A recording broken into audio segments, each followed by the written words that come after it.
හරි පුතේ අපි අපේ maths paper class එකේ the maths paper class එකේදී අපි 12 වෙනි ප්‍රශ්න පත්‍රය තමයි දැන් අද සාකච්ඡා කරන්න බලාපොරොත්තු වෙන්නේ.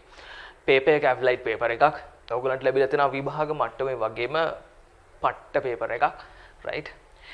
අඩුත් නැහැ වැඩිත් නැහැ මාර ලස්සනට හම්බෙලා තියෙන paper එක. දැන් ඒ paper එකේ තියෙන ගණන් ටික සාකච්ඡා කරන්න තමයි අද අපි අරමුණු කරගන්නේ. මුළු paper එකම සාකච්ඡා කරන්න මම උත්සාහ කරනවා. කාල වේලාව පුළුවන් විදියට කෙටි කරගනිමින්. අමාරු දෙයක් අපි කරලා බලමු right. මේකෙදී ඔයගොල්ලෝ දැනගන්න ඕන අපිට අමාරුම දේ සහ අපි අකමැතිම දේ තමයි papers ලියන එක right. අපි කරන්නේම නැති අප මග හරින්න උත්සාහ කරන දේ තමයි paper ලියන එක. ඇයි පුතේ papers ලියද්දී paper එකක් ලියද්දී තමන්ටම තේරෙනවා තමන්ගේ මට්ටම කොපමණද කියන එක. තමන්ගේ මට්ටම කොපමණද කියන එක තමන්ට තේරෙනවා. තමන්ට ලියා ගන්න බැරි බව දැනෙනවා. තමන්ට තේරෙනවා paper එක අරගෙන පැය 3ක් මට එක දිගට ලියා ගන්න බැරි වුණා. මට මේකේ උත්තරයක් බලන්න හිතුණා. මේක paper එක කරද්දි මේ වගේ ගාණක් තිබුණා කියලා නැගිටලා ගිහිල්ලා පොතක් පෙරලා බලන්නත් හිතුණා. අන්න ඒ වගේ guilty feelings ටිකක් එනවා. තමන්ගේ වැරදිකාරී හැඟීම් ටිකක් එනවා. මිත්‍රවරුනි අපිට මේ අමාරුවෙන් හරි මේ වැඩේ නම් කරන්න වෙනවා. හොඳට මතක තියාගන්න පුතේ විභාගේ සිද්ධාන්ත විතරක් ඉගෙනගෙන නම් හරියන්නේ නැහැ. උදාහරණයක් විදිහට මම හැමදාම කියන්නේ අපි ක්‍රිකට් මැච් එක නැත්නම් ක්‍රිකට් ගහන්න බලාපොරොත්තු වෙන ක්‍රීඩකෙක් නම් ඔයා නිකම්ම ප්‍රැක්ටිස් මැච් වලට ගිහිල්ලා ප්‍රැක්ටිස් කරලා විතරක් මදිනේ. ඔයා මැච් එකට බහින්න ඕනේ. right. ප්‍රැක්ටිස් මැච් වලට යන්න ඕනේ. ප්‍රැක්ටිස් මැච් වලට ගිහිල්ලා තමයි ඔයා ප්‍රැක්ටිස් වෙන්නේ. ඔයා අත්දැකීම් ලබන්නේ. ඔයා කොච්චර කරත් එකම ෂොට් එකක් කීපාරක් පුරුදුනත් වැඩක් නැහැ. ඔයා දැනගන්න ඕන කොහොමද තමන් වීකට් එකට ගිහිල්ලා ඇත්තම තරඟකදී සෙල්ලම් කරන්න කියන එක. එතකොට ඒ ඇත්තම තරඟකදී සෙල්ලම් කරන විදිහ දැනගන්න තමයි මේ ප්‍රැක්ටිස් මැච් දෙන්නේ. papers දෙන්නේ. ඔයගොල්ලෝ ඇත්තම තරඟයට ගිහිල්ලා බොහොම සාර්ථක ඉනිමක් සෙල්ලම් කරන වා කියන විශ්වාසය ගොඩනගා ගන්න. ගුරුවරු විදිහට අපි papers දෙන්නේ ඔන්න අරමුණ. ඇත්තටම ඇත්ත ගත්තොත් අපි ඇත්තටම ඔයගොල්ලන්ව පුහුණු කරන එකක් තමයි මේ කරන්නේ. ක්‍රීඩකෙක් හදන්නේ යම්සේද ක්‍රීඩා තරගයක් උදෙසා අපිත් ඔයගොල්ලන්ව මේ උසස් පෙළ තරගයේ උදෙසා ප්‍රැක්ටිස් කරවන එක තමයි කරන්නේ. හොද්දට මතක තියාගන්න ඔන්න ඔය වැඩේ. right. දැන් අපි වැඩේට බහිමු. වැඩි කතා අවශ්‍ය නැහැ. paper ඩිස්කස් කරන්න යන්නේ. මම පුළුවන් විදිහට කාලය කෙටි කරගන්න මේ වැඩේ කරනවා. පළවෙනි ගාන right. පළවෙනි ගාන තියෙන්නේ ගැටුම් වලින්. ගැටුමකින්ම තමයි පළවෙනි දේ පටන් ගන්න තියෙන paper එක. සුපුරුදු පරිදි එන්න මේක කියනවා සමාන අරයන් නැති p සහ q ගෝල දෙකේ ස්කන්ධ පිළිවෙලින් m සහ 2යි m වේ p හා q සුමට තලයක සරල රේඛාවක් මත තබා ඇත. p ගෝලය q ගෝලය වෙත සරලව ගැටෙනසේ තිරස්ව ප්‍රක්ෂේපණය කරනවා. right. තිරස්ව ප්‍රක්ෂේපණය කරනවා. ඔන්න පුතේ එතකොට මුන් දෙන්න අතර පළවෙනි ගැටුම සිද්ධ වෙනවා. මම ගන්නවා ගැටුමට පෙර ප්‍රවේගය මම හැම වෙලේම උඩින් ලියනවා. ගැටුමට පෙර මූ v ප්‍රවේගයෙන් එනවා. මෙයාගේ ස්කන්ධය m, මෙයාගේ ස්කන්ධය 2m. මේ පැත්තේ ඉන්නේ p ගෝලය, මේ පැත්තේ ඉන්නේ q ගෝලය. ගැටුමට පෙර q ගෝලය නිසලයි u සමානයි 0යි. ගැටුමෙන් පසු මම ගන්නවා මෙයා v1 ප්‍රවේගයෙන් යනවා. මෙයා v2 ප්‍රවේගයෙන් යනවා. right. v2 ප්‍රවේගයෙන් යනවා කියන එක. කැමති නම් කෙනෙකුට මේක අනිත් පැත්තට ගන්නත් පුළුවන්. right. මම දන්නවා ගැටුමට රේඛීය ගම්‍යතා සංසිඳන ගැටුම් වලදී ඔයගොල්ලෝ දන්නවා අපි දාන්නේ රේඛීය ගම්‍යතා සංසිඳන නියමයේ වගේම නිව්ටන්ගේ පරීක්ෂණාත්මක නියමය. ඉතින් මම දානවා පුතේ රේඛීය ගම්‍යතා සංසිඳන නියමය රේගසනී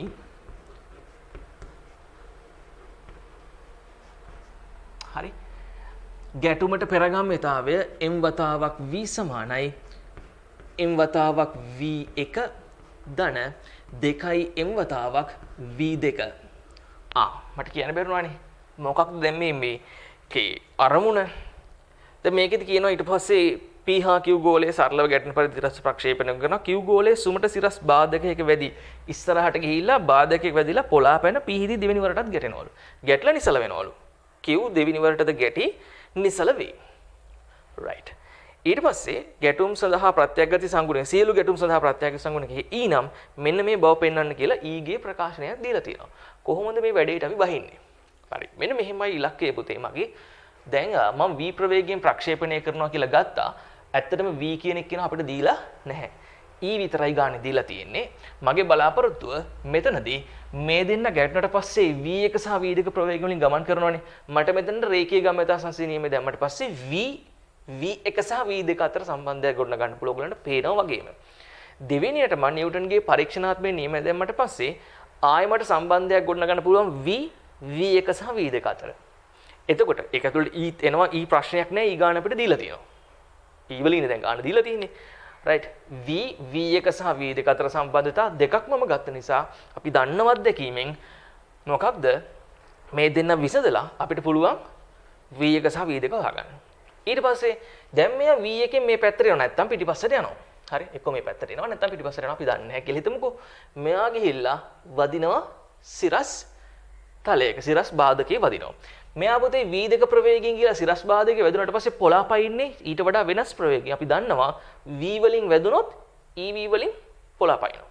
right V වලින් වැදුනොත් EV වලින් පොළාපයින්නවා. if a particle collides with a surface or anything with a velocity of V it bounces up with EV velocity. right ඒ කියන්නේ පුතේ පෙර ගම්‍යතාවයේ ප්‍රත්‍යගත සංගුණකෙන් ගුණ කරාට පස්සේ පෙර ප්‍රවේගය ප්‍රත්‍යගත සංගුණකකින් ගුණ කරාට පස්සේ අපිට පසු ප්‍රවේගය ලැබෙනවා. එහෙනම් පුතේ මෙයා V2 වදින එක්කෙනා V3න් වදිනවා.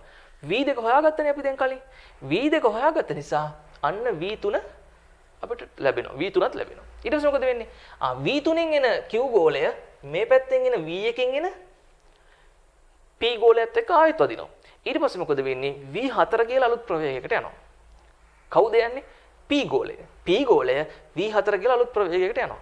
හැබැයි Q ගෝලය වැදිලා නවතිනවා. එහෙනම් අර මේ වගේ රූප සටහනක් මම දෙවෙනි ගැටුමට තුන්වෙනි ගැටුමට ඇඳොත් එහෙම එතන මම මොකක්ද අඳින්න ඕනේ? පෙර ප්‍රවේග V3යි V1යි පසු ප්‍රවේග බිඳුවයි V4යි කියලා. දැන් අපිට V4ව ගොඩනගා ගන්න. right V4 ගොඩනගා ගන්නත් රේඛීය ගම්‍යතා සංසිද්ධි නියමයේ වගේම නිව්ටන්ගේ පරීක්ෂණ නියමය දාන්නත් පුළුවන්. එතකොට රේඛීය ගම්‍යතා සංසිද්ධි නියමය ඇතුළේ V4 ඉන්නවා. නිව්ටන්ගේ පරීක්ෂණාත්මක නියමය තුල V4 ඉන්නවා. උන් දෙන්නව සමාන කරමු V1 සහ V2. V1 සහ V3 අතර. V1 සහ V3 අතර අන්න සම්බන්ධතාවයක් එනවා E ඇතුළත. පැහැදිලිද මම කියප එක? එතකොට ඔය ප්‍රවේග සියල්ල අතර සම්බන්ධය එන්නේ පුතේ E සහ V පද වලින් V කැපිලායි. V කැපිලා ගිහිල්ලා E අතර සම්බන්ධය අපිට ගොඩනගා ගන්න පුළුවන් වෙයි. ඔන්න ඕක තමයි මගේ අරමුණ. ඔන්න ඔහම පුතේ ගානක් හිතන්න පුළුවන් වෙන්න ඕන සැලැස්මක් හදා ගන්න පුළුවන් වෙන්න ඕන නැතුව නම් හරියන්නේ නැහැ. right අපි යමු මේකට ඔන්න මම රේඛී ගම්‍යතා සිනිමේ දාලා තියෙන නිසා V සමානයි V1 ධන V2යි අංක 1 නිව්ටන්ගේ පරීක්ෂණාත්මක නියමය දානවා. නිව්ටන්ගේ පරීක්ෂණාත්මක නියමය වෙන්වීමේ සාපේක්ෂ ප්‍රවේගය වෙන්නේ මෙයා V2 ප්‍රවේගය යනවා කියලා හිතමුකෝ. V2 ඍණ V1යි සමානයි E වතාවක් ලංවීමේ සාපේක්ෂ ප්‍රවේගය ලං වෙන්නේ මෙයා V1 ප්‍රවේගයකින්. right V1 ප්‍රවේගයකින් ලං වෙනවා. හරි පැහැදිලිද? මෙන්න මේ විදිහට නිව්ටන්ගේ පරීක්ෂණාත්මක නියමය ලැබෙනවා. බලන්න. මෙන්න මෙතන මේ දෙකක් එනවනේ. දෙකේ ඉලක්කමක්. මෙතන මම දෙකේ ඉලක්කමක් හලලා 2V2 වෙනවා. හරි. වෙන්වීමේ සාපේක්ෂ ප්‍රවේගය සහ ලංවීමේ සාපේක්ෂ ප්‍රවේගය මොන නිව්ටන්ගේ පරීක්ෂණාත්මක නියමයක් දැම්මා. දැන් V1 සහ V2 හොයාගන්න පුළුවන්. මේ දෙන්න එකතු කරොත් බලන්න මේ දෙන්න එකතු කරොත් V1ට V1 කැපෙනවා. right V වලින් ලං වෙන්නේ. මේ දෙන්න එකතු කරොත් V1ට V1 කැපෙනවා 3V2. right 3V2 සමානයි 3V2 සමානයි V1ට V1 කැපුණා. මේ දෙන්න එකතු වුණා 1 ධන E වතාවක් V.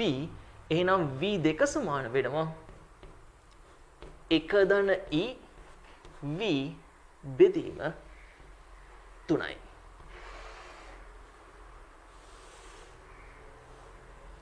ඊට පස්සේ පුතේ V1 v1 හොයාගන්න පුළුවන් අපිට මෙයාව දෙකෙන් ගුණ කරලා අඩු කරන්න right මෙයාව දෙකෙන් ගුණ කරලා එකෙන් දෙක අඩු කරන්න මෙයාව දෙකෙන් ගුණ කරා 2යි v2ට 2යි v2 කැපුණා දෙකෙන් ගුණ කරා ඍණ 2යි v1 මෙතනින් අඩු කරාට පස්සේ ඍණ 3යි v1 වුණා ඒ නිසා 3යි v1 වෙනවා ඍණ ඍණ ධන වෙන නිසා මෙයාව දෙකෙන් ගුණ කරා මෙයාගෙන් අඩු කරා එතකොට අපිට 1 ඍණ 2යි e වතාවක් v කියලා ලැබෙනවා right v1 සමානයි 1 ඍණ 2යි e v බෙදීම 3ක් විදියට ඔන්න v1 සහ v2 ලැබුණා දැන් දාමු සිරස් බාධකයක q ගැටෙනවා right සිරස් බාධකයක q ගැටෙනවා ඒක නම් අවුලක් නැහැ අපිට කෙලින්ම මෙයා v2 ප්‍රවේගයෙන් ගැටෙනවා v3න් පොළාපයින්නවා එහෙනම් මම v3 ලබා ගන්නවා v3 සමානයි e වතාවක් v2 කියලා. මේක එන්නේ කෙලින්ම නිව්ටන්ගේ පරීක්ෂණාත්මක නියමයෙන් ඈ. නිව්ටන්ගේ පරීක්ෂණාත්මක නියමයෙන් මම ඒක උගන්ලා තියෙනවා ඔයගොල්ලන්ට. මේක v3 සමානයි e වතාවක් v2 කියලා කියන්නේ පුතේ. එතකොට මේ තියෙන්නේ 1 ධන e v බෙදීම 3යි.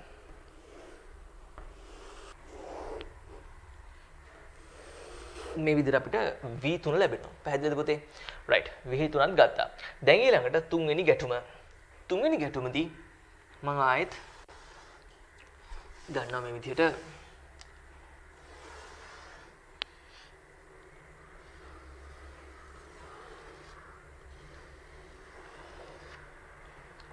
m සහ 2යි m මෙයා v1 ප්‍රවේගයෙන් මේ පැත්තට එනවා මෙයා v3 ප්‍රවේගයකින් මේ පැත්තට එනවා බලන්න ඊට පස්සේ මෙයා පොළාපයින්නවා v4 ප්‍රවේගයකින් මෙයාගේ ප්‍රවේගය බිඳුවයි right මෙයාගේ ප්‍රවේගය බිඳුව දැන් අපි ආපහු රේඛීය ගම්‍යතා සංසිද්ධි නියමය දාමු රේඛීය ගම්‍යතා සංසිද්ධි නියමයෙන් අපිට ලැබෙනවා m වතාවක් පෙර ගම්‍යතාවයන් m වතාවක් v1 මම මේ පැත්තට දාන්නේ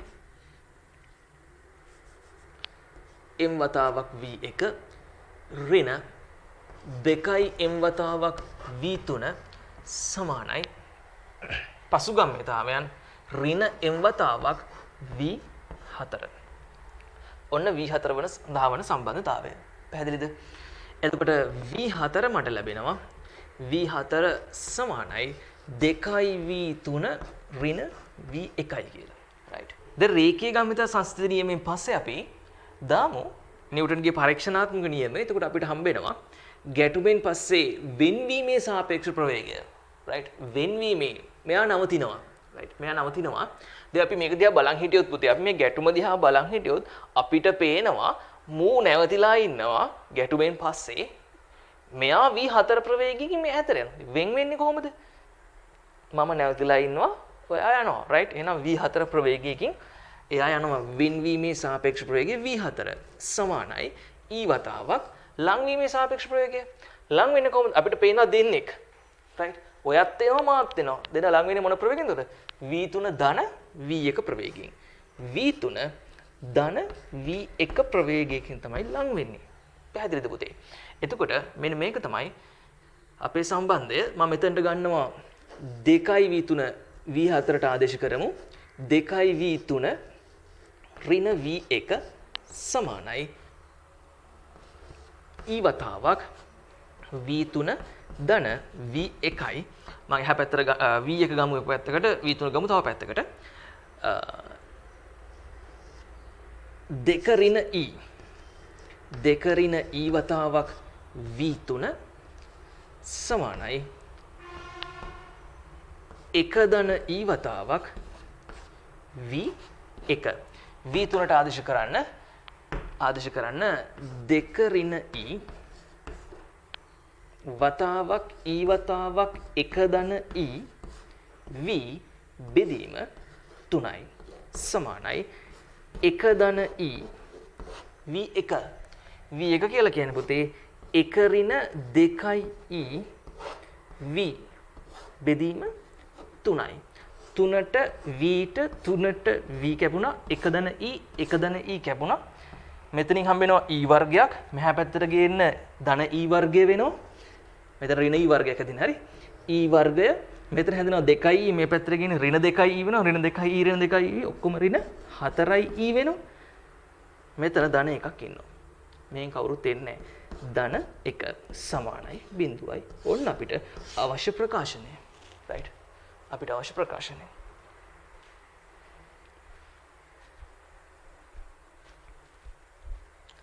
දැන් බලන්න මෙයාට ලකුණු හම්බෙන විදිය. හරි. මම මෙයාට දෙනවා ලකුණු 5ක්. රේඛී ගාමිත සංසිඳීමේ දැම්මට. මෙයාට දෙනවා ලකුණු 5ක්. ලකුණු 10යි.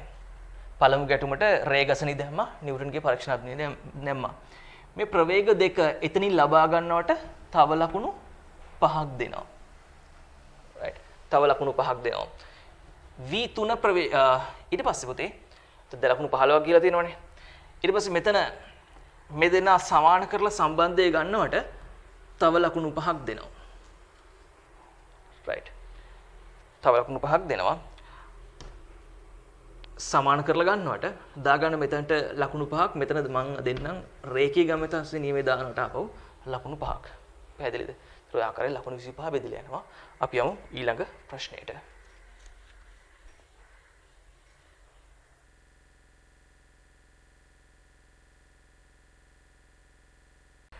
දැන් පුතේ දෙවෙනි ගාන ප්‍රක්ෂිප්තවර නිසාත් අපිට කාලය ඉතුරු කරගන්න ඕන නිසා මම දෙවෙනි ගාන පොඩ්ඩක් ලිව්වා බෝඩ් එකේ. හරි. දෙවෙනි ගාන පොඩ්ඩක් ලිව්වා. දෙවෙනි ගානේදී තියෙන්නේ h උස ගොඩනැගිල්ලක ඉඳන් u කියන ප්‍රක්ෂේපණ ප්‍රවේගයකින් අංශුවක් ප්‍රක්ෂේපණය කරනවා. එයාගේ තිරස් පරාසය h වෙන පරිදි. රයිට්. එයාගේ තිරස් පරාසය h වෙන පරිදි අපි අංශුවක් ප්‍රක්ෂේපණය කරනවා. හරිද? දැන් මේකෙදී දැන් මේකේ ගැටලුව විසඳන විදිය දරුවනේ KT ප්‍රශ්න පත්‍රයක් වන නිසාත් රයිට් KT ප්‍රශ්න පත්‍රය වන නිසා අපිට මේ ගණන් try කර ඉන්න බෑ. හිත ඉන්න බෑ. අපි දැනගන්න ඕන මේකේ හරියටම කොහොමද උත්තරයට යන ගමන් මාර්ගය අපේ ඉලක්කය වෙත ළඟා වෙන ගමන් මාර්ගය කියන එක මොකක්ද කියන එක දැනගෙන තමයි අපි වැඩේට බහින්නේ. හොඳට මතක තියාගන්න KT ප්‍රශ්නයකට හැමෙලේ ලකුණු 25යි. පොඩි දරුවෝ නෙමෙයි ඔයගොල්ලෝ මම හැම වෙලේම කියනවා මතක තියාගන්න පුතේ අපි ෆස්ට් පේපර් එකේ පළවෙනි ප්‍රශ්න 10ට පාර්ට් A එකේ පළවෙනි ප්‍රශ්න 10ට විනාඩි 40 45කට වඩා වැඩිපුර කාලයක් වේදම් කරන්න බෑ. එයි මොකද ලකුණු 250යි අපිට හම්බෙන්නේ. ලකුණු 250ක් හම්බෙන්නේ. මොකද රචනා ප්‍රශ්නයක් අපිට ලියලා ලකුණු 150ක් ගන්න පුළුවන්. ඉතින් ඒක නිසා අපි මේ කෙටි ප්‍රශ්නයකදී දැනගන්න ඕන ඉතා කෙටි කාලයකින් අපේ ඉලක්කයට ළඟා වෙන්න කොහොමද කියන එක. දැන් මේ දීලා තියෙන ප්‍රශ්නේ අවංකවම කිව්වොත් ඔයගොල්ලෝ ප්‍රක්ෂිප්ත පාඩමේදී හදපු ගාණක් මේ තියෙන්නේ. රයිට්. ඔයගොල්ලෝ ප්‍රක්ෂිප්ත පාඩමේදී හදන ගාණක් තමයි මේ තියෙන්නේ. මගේ විතරක් නෙමෙයි ඔයගොල්ලෝ ඉස්කෝලේ ඉගෙන ගන්නවා නම් ඔයගොල්ලෝ වෙන පන්ති ඉගෙන ගන්නවා නම් ඒ සියලුම තැන්වලදී මේ ගාණ අනිවාර්යෙන් හදනවා. රයිට්. අවංකවම මේ ගාණ එහෙම ගාණක්. එතකොට පුතේ මේ ගාණ රයිට් මේ ගාණ දැක්කම මට මෙන්න මේ දේවල් මේ අසමානතාවයක් තියෙනවනේ රයිට් අසමානතාවයක් තියෙනවා u වර්ගය විශාලයි හෝ සමානයි මූල 2 ඍණ 1යි gh කියන එක රයිට් මෙන්න මේකයි අසමානතාවය දැන් ගොඩනගන ආකාරය බලන්න මේකේ ප්‍රක්ෂේපණ උසක් දීලා තියෙනවා ප්‍රක්ෂේපණ ප්‍රවේගය දීලා තියෙනවා අන්තිමට අපිට අවශ්‍ය තිරස් පරාසය horizontal range එක දීලා තියෙනවා දැන් පුතේ මම දන්නවා මෙන්න මෙහෙම දෙයක් සෛද්ධාන්තිකව අපිට මේ එකම තිරස් පරාසයක් ලබා දෙන රයිට් එකම තිරස් පරාසයක් ලබා දෙන ප්‍රක්ෂේපණ කෝණ දෙකක් තියෙනවා දී ඇති ප්‍රවේගයකදී මතක තියාගන්න දී ඇති ප්‍රවේගයකදී එකම තිරස් පරාසයක් ලබා දෙන ප්‍රක්ෂේපණ කෝණ දෙකක් පවතිනවා ඒක අපි ප්‍රක්ෂිප්ත පාඩමේදී ඉගෙන ගත්තා මතක ඇති right that mean there are two angles such that which gives the same horizontal range for a given velocity of projection right හොඳට මතක තියාගන්න. ඒ තමයි තිරසට θ කෝණයක් ආනත නම් අපි එම ප්‍රවේගයෙන්ම සිරසට θ කෝණයක් ආනත. මේ තිරසට ආනත කෝණයෙන්ම සිරසට ආනතව ප්‍රක්ෂේපණය කරොත් if we consider an angle which is equal to the inclination with the horizontal for this projection right? So it will give the same horizontal range h for the same velocity. මේකයි ප්‍රායෝගිකව දන්නා මම හොඳ උදාහරණයකුත් කියලා මම උදාහරණ මතක් කරන්නේ හොඳ උදාහරණයක් කියලා තමයි මේක දවසක් ඉගෙනුවේ පන්තියේදී. right. එතකොට මෙයත් u ප්‍රවේගයෙන් ප්‍රක්ෂේපණය කරනවා නම් බලන්න. එතකොට දැන් ඔන්න ඔය අදහස තමන්ගේ ඔළුවේ තියෙන්න ඕනේ. දැන් ඇත්තටම සමහරලාට මේ අදහස ඇතුව ගාන හදන කට්ටිය ඉන්නවා. මේ අදහස නැතුවත් ගාන හදන කට්ටිය ඉන්නවා. දෙකොට්ටාසයක් ඉන්නවා පුතේම. ප්‍රශ්නයක් නැහැ. යන්නේ උත්තරේට තමයි. හැබැයි ඔය මම කිය විදිහට මේ අදහස ඇතුව ගාන හදනවා නම් කලින් දැනගෙන මෙන්න මේක මෙහෙමයි හදන්නේ කියලා දන්නවා නම් දැනගෙන හදනවා නම් ඒ ළමයින්ට පුළුවන් පේපර් එක හොඳ රෑන්ක් එකට යන්න. right. විෂයන් තුනේ හොඳ තත්ත්වයකට යන්න පුළුවන්. right. සම්පූර්ණ කරගමු ගාන. මෙන්න මේකයි මගේ plan එක. මගේ plan එක තමයි මම ලියනවා සිරස් විස්ථාපනය සඳහා. right. සිරස් විස්ථාපනය සඳහා s සමානයි ut දෙන භාගය t වර්ගේ දාන්න. ඔන්න මම දැම්මා. පහළට දාලා තියෙන්නේ h සමානයි ඍණ u sin theta. right. here minus u sin theta.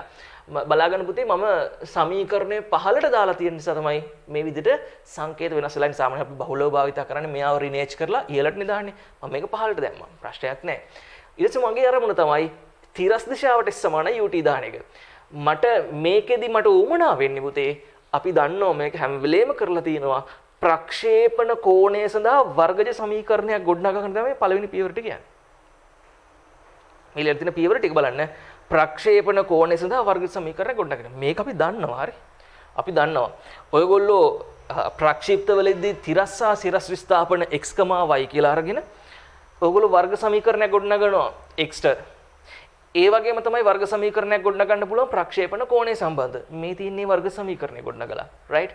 මේ දෙවෙනි සමීකරණයෙන් පළවෙනි එකට ආදේශ කරලා බලන්න මෙතනදී දෙකෙන් එකට ආදේශ කරලා තිනවා h සමානයි ඍණ u sin θ h බෙදීම u cos θ ආදේශ කරා g බෙදීම දෙක වතාවක් t වර්ගය වෙනකොට h බෙදීම u cos θ ගේ වර්ගය. දැන් මම tan වර්ග ඒව දන්නවා හරි. ඒව දන්නවා අපි ගණන් වල අත්දැකීමෙන් තියරි කෙනෙක්ද දන්නවා මේ සුළු කිරීම. ඒතර අන්න ඒවා වේගින් කරගෙන යන්න ඕන. බලන්න මෙතනදී මම මෙතනට එද්දි මෙයාව cos වර්ගයේ θ කියන එක කෙනා උඩට අරන් ගිහලා sec වර්ගය කියලා sec වර්ගය කියන එකට එක දන tan වලට ආදේශ කරලා මෙතනට ගෙනලා තියෙනවා. මෙයා කෙලින්ම tan θ විතර අරගෙන තිනවා. මෙයාව මේ පැත්තට අරගෙන tan θ ගේ වර්ග සමීකරණය ගොඩනගන්න අවශ්‍ය පියවර ටික හදලා තියෙනවා. ඊට පස්සේ මම h අකුර සුළු කරලා තියෙන ඊළඟ පියවරට යද්දි මෙතන h ට මෙතන h ට මෙතන h අයින් වෙලා තියෙනවා. 2u වර්ගයෙන් වැඩි වෙලා තියෙනවා. වරහන් ඉවත් වෙලා tan වර්ගපද ඉස්සරහට අරන් දෙනවා. gh tan වර්ගය. ඊට පස්සේ 2u වර්ගය tan θ හරි. මෙතන 2u වර්ගය ඍණ 1කින් ගුණනවා ඍණ 2u වර්ගය. මෙතන gh වලින් වරහන් ඉවත් වෙනවා. එතනින් ඍණක් ඉස්සරහට අරන් ඍණ gh කරලා තියෙනවා. ඔන්න tan වර්ග θ ප්‍රක්ෂේපණ කෝණය සම්බන්ධ ගොඩනගලා තියෙනවා වර්ගජ සමීකරණය. පැහැදිලිද? ඕක සරල දෙයක්. දැන් මොකද්ද මම කරන්නේ? හරි. එහෙනම් මෙන්න මේ කියන වර්ගජ සමීකරණයට මේ දී ඇති ලක්ෂයක දී ඇති තිරස් විස්ථාපනයක් ලබන්න නම් right. ඒ කියන්නේ එකම තිරස් විස්ථාපනයක් ලැබිය හැකි ප්‍රක්ෂේපණ කෝණ දෙකක් පවතිනවනේ. අන්න ඒ සඳහා වූ වර්ග සමීකරණ තමයි ගොඩනගලා තියෙන්නේ. right. මෙයාව විසඳුවොත් මට ලැබෙන්නේ මොකක්ද? ඒ තමයි මේ h තිරස් විස්ථාපනයක්. h තිරස් විස්ථාපනයක් ලබන්න පුළුවන් කෝණ දෙක. එක්කෙනෙක් θ අනිත් එක්කෙනා ඇත්තට බැලුවොත් තිරසට නම් අනුව ඍණ θ. තිරසට නම් අනුව ඍණ θ. ඔන්න ඔහොම මෙයාට විසඳුම් දෙකක් පවතින නිසා පුතේ. right. Since this quadratic equation has two distinct solutions. මෙයාට පුතේ තාත්වික විසඳුම් දෙකක් පවතින්න ඕනේ. ඒක නිසා මම මෙන්න මෙතනට එද්දී delta tan θ විශාලයි හෝ සමානයි බිඳුව නැත්නම් මෙයාගේ විවේචකයේ ඩිස්ක්‍රිමිනන්ට් එක විවේචකය විශාලයි හෝ සමානයි බිඳුව කියන එක ගන්නවා. එතකොට මෙයාගේ විවේචකය ඍණ 2u වර්ගයේ වර්ගය ඍණ 4 වතාවක් a වතාවක් c right. ඔතන අරගෙන තියෙන්නේ. දැන් මම මේක විවේචකය සමානයි කියලා අරගෙන මූල දෙකක් පවතින ඕන නිසා විශාලයි හෝ සමානයි බිඳුව කියන අසමානතාවය අරගෙන තියෙනවා. විශාලයි සමානයි බිඳුව. සරල දෙයක් සුළු කරන්න ගියා u ගේ 4 වෙනි බලය u වර්ගයක් හැදෙනවා. u වලින් ස්වයත්ත පදයක් හැදෙනවා. එතන මම මෙන්න මෙතනදී ඉදි වර්ග පූර්ණය කරලා තියෙනවා. ඒ කම්ප්ලීටිං ස්ක්වයර්ස් කරලා තියෙන්නේ. වර්ග පූර්ණය කරලා u ගේ වර්ග සමීකරණය ගොඩනගලා. right. වර්ග පූර්ණය කරලා u ගේ වර්ග සමීකරණය ගොඩනගලා. බලන්න u වර්ගය හරි බලන්න u වර්ගය හරි ඊට පස්සේ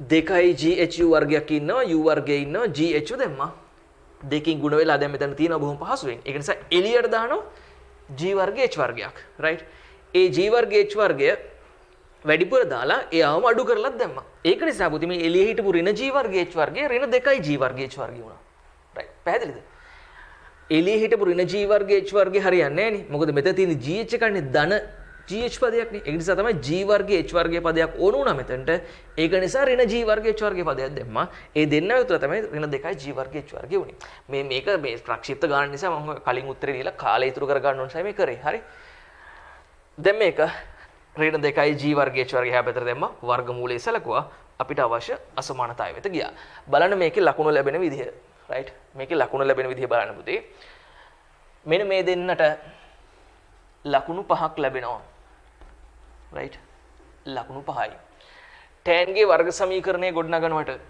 right ආදේශ කරලා tan ගේ වර්ග සමීකරණය ගන්නවට ලකුණු ආදේශ කිරීමට ලකුණු 5යි tan ගේ වර්ග සමීකරණයට ලකුණු 5යි right ලකුණු 15ක් ලැබිලා තියෙන්නේ මෙයාගේ විවේචකයේ සලකනවට right විවේචකය අතර විශාලයි බිඳුවයි කියලා සලකනවට තව ලකුණු 5ක් හම්බ වෙනවා ලකුණු දා ගන්න ඕගොල්ලෝ ඊට පස්සේ මෙන්න මෙතනදී අසමානතාවයේ ගොඩනගනවට වර්ග පූර්ණය කරලා අසමානතාවයේ ගොඩනගනවට තව ලකුණු 5ක් හම්බ වෙනවා ඔය ආකාරයෙන් යනවා අසමානතාවයේ බව පෙන්වන්න කියලා දීලා තියෙන නිසා පිළිතුරට මම ලකුණු දෙන්න යන්නේ මෙන්න මෙතනට ලකුණු 5ක් හම්බ වෙනවා බලන්න ඔන්න ඔය පියවර තියෙන්න ඕන අවසන් පිළිතුරටත් ළඟා වෙලා මේ සියලු පියවර පහු කරලා තියෙනවා නම් ලකුණු 25 හම්බ වෙනවා සම්පූර්ණ කරගන්න හරි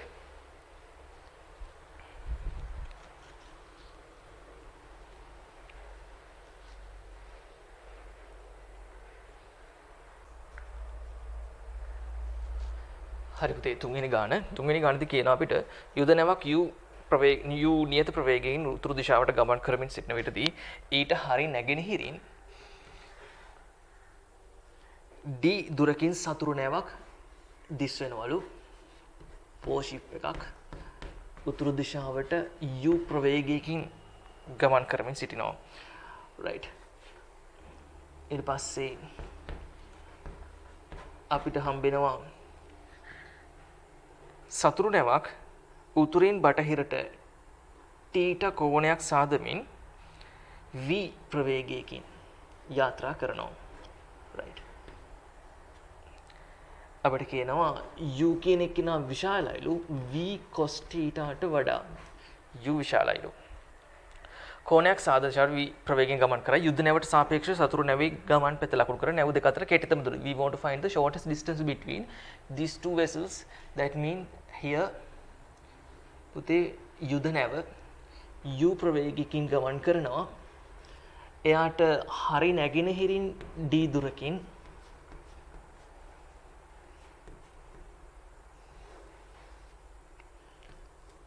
ෆයිටර් බෝට් එකක් right ගමන් කරනවා උතුරින් තීටා කෝණයක් ආනත දිශාවකට v ප්‍රවේගයෙන් මම දානවා යුද නැවට සාපේක්ෂව right if ගේ ප්‍රවේගය සෙවීම සඳහා සමීකරණ ලියනවා v f, e right යුද නැවට සාපේක්ෂව ධන v e, w පැහැදිලිද එහෙනම් පොළවට සාපේක්ෂව මෙයා යන්නේ තීටා කෝණයක් ආනතව v ප්‍රවේගයෙන් ධන u මෙන්න මේ ආකාරයෙන් පැහැදිලිද දැන් මම මේ රූප සටහනේම අඳිනවා right මේ රූප සටහනේම අඳිනවා කෙටිතම දුර ලබා ගැනීම සඳහා ඉස්සරලාම u ප්‍රවේගය මෙයාගෙන් තීටා කෝණයක් ආනත තමයි v යන්නේ right මෙයාගෙන් තීටා කෝණයක් ආනත v ඇයි අපිට අර එහෙම අසමානතාවය දීලා තියෙන පුතේ u විශාලයි v cos θ දැන් මම v අඳිනවා මේ පැත්තට v අඳිනවා මේ පැත්තට v cos θ කොහටද කඩන්නේ v cos θ the component v cos θ happen does do along the u right along the velocity u පුතේ v cos θ මම කැඩුවොත් එහෙම එයා තියෙන්නේ මෙන්න මේ u මත.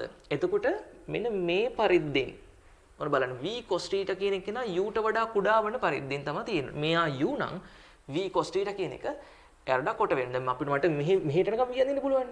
හැබැයි v cos θ හොම් වෙන්න බෑ. මට උන v මෙතනට අඳින්නත් පුළුවන්. v cos θ සමාන u වෙන්නත් බෑ.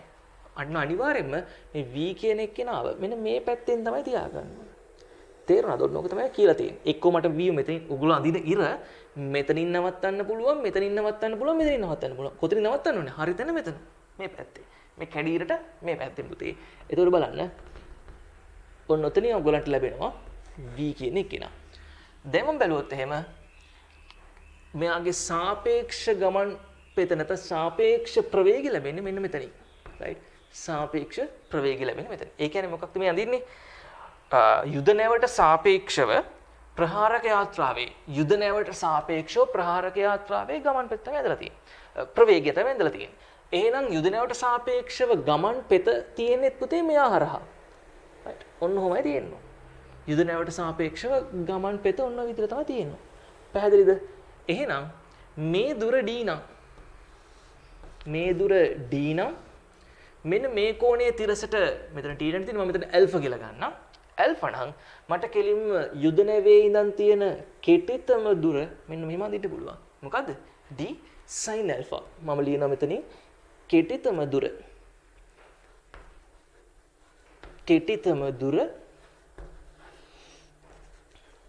සමානයි d sin alpha. right? d sin alpha සෙවීම තමයි කරමුන වෙන්නේ. දැන් sin alpha හොයාගත්තා නම් හරි. right? sin alpha හොයාගත්තා නම් හරි පුතේ. right. දැන් ගමු අපි sin alpha සෙවීමේ ක්‍රියාන්විතය. මම මෙතනින් අදිනවා ලම්බකයක්. මේ තමයි මෙයා alpha නම් මෙන්න මේ කෝණයත් alpha වෙනවා. හරි? මේ alpha කෝණය නම් මේ කෝණයත් alpha වෙනවා. මේ පාදය ඇවිල්ලා v sin θ. මේ පාදය ඇවිල්ලා v යූරින v cos θ. පැහැදිලිද? යූරින v cos θ එකපාරට අපිට ගන්න පුළුවන් නේ. මෙයා v cos θ වන නිසා. right? මෙයා v cos θ වුණ නිසා. ඒකයි වෙන්නේ. පැහැදිලිද? රූප සටහන දිහා බලන්න. පැහැදිලි මදි වගේ නෑනේ. right? හොඳට පේනවනේ. මෙන්න මේ විදිහට. එහෙනම් අපි sin alpha ගණනය කරගත්තා අපිට උත්තරේ ගන්න පුළුවන් නේ. right? sin alpha ගණනය කරගන්න. පුතේ sin alpha ගණනය කරන්න මට මෙයාගේ කර්ණය අවශ්‍යයි. අතන මෙන්න මේ සාපේක්ෂ ප්‍රවේගය මට අවශ්‍ය වෙනවා. right? ওই සාපේක්ෂ ප්‍රවේගය මට ඕනේ. ඒ කියන්නේ මෙන්න මෙයාව. ඒතර මෙයාගේ වර්ගය දෙන මෙයාගේ වර්ගයේ වර්ගමූලය මෙතනට ආව නම් හරි. මේ බව පේන්නට තියෙන ප්‍රකාශනයේ දැයගලන්ට පේනවද යූරින v cos θ දැනටවත් ඇවිල්ලා තියෙනවා කියලා. right? හරිනේ. දැන් sin alpha වෙන්නේ එතකොට යූරින v cos θ බෙදීම මේ කර්ණයේ දිගනේ. එහෙනම් ඒ කර්ණයේ දිග තමයි මෙතනට ඇවිල්ලා තියෙන්නේ. මේ අපි අත්දැකීමෙන් දන්නවා මෙතනට අපිට cos ප්‍රමේය දැම්මොත් මෙන්න මේ ත්‍රිකෝණයට අපි cos ප්‍රමේය දැම්මොත් මෙයා v නම් මෙයා u නම් අපිට cos ප්‍රමේය මෙයාව කෙලින්ම ගන්න පුළුවන්. එහෙම නැත්නම් පයිදස් ප්‍රමේය දාන්න පුළුවන්. මෙයා v sin θ මෙයා ඇවිල්ලා යූරින v cos θ මෙතනට පයිදස් ප්‍රමේය දැම්මම ඒත් එයාම ලැබෙනවා. අනික අපි අත්දැකීම් කියලා කියනවා හැම වෙලෙම කියන්නේ පළවෙනි පේපර් එක කියලා කියන්නේ ෆස්ට් පේපර් එක කියන්නේ පුතේ අපිට අත්දැකීම් ගොඩක් දෙන තැන. මම කෙලින්ම sin alpha වම ලියනවා. පොඩි ළමයි නෙමෙයිනේ. sin alpha ලියනවා සම්මුඛ පාදය යූරින v cos θ බෙදීම කර්ණය කෙලින්ම ලියන්න පුතේ වර්ගමූලය තුල යූරින v cos θ පූර්ණ වර්ගය ධන v sin θ පූර්ණ වර්ගය. right? ඉතින් දැන් මේක සුළු කරන්න ලොකු කාලයක් ගන්න එපා. මම මෙතන d sin alpha ම ලියන්න. හරි කෙලින්ම d sin alpha කෙලින්ම d වතාවක් යූරින v cos θ බෙදීම වර්ගමූලය තුල u වර්ගය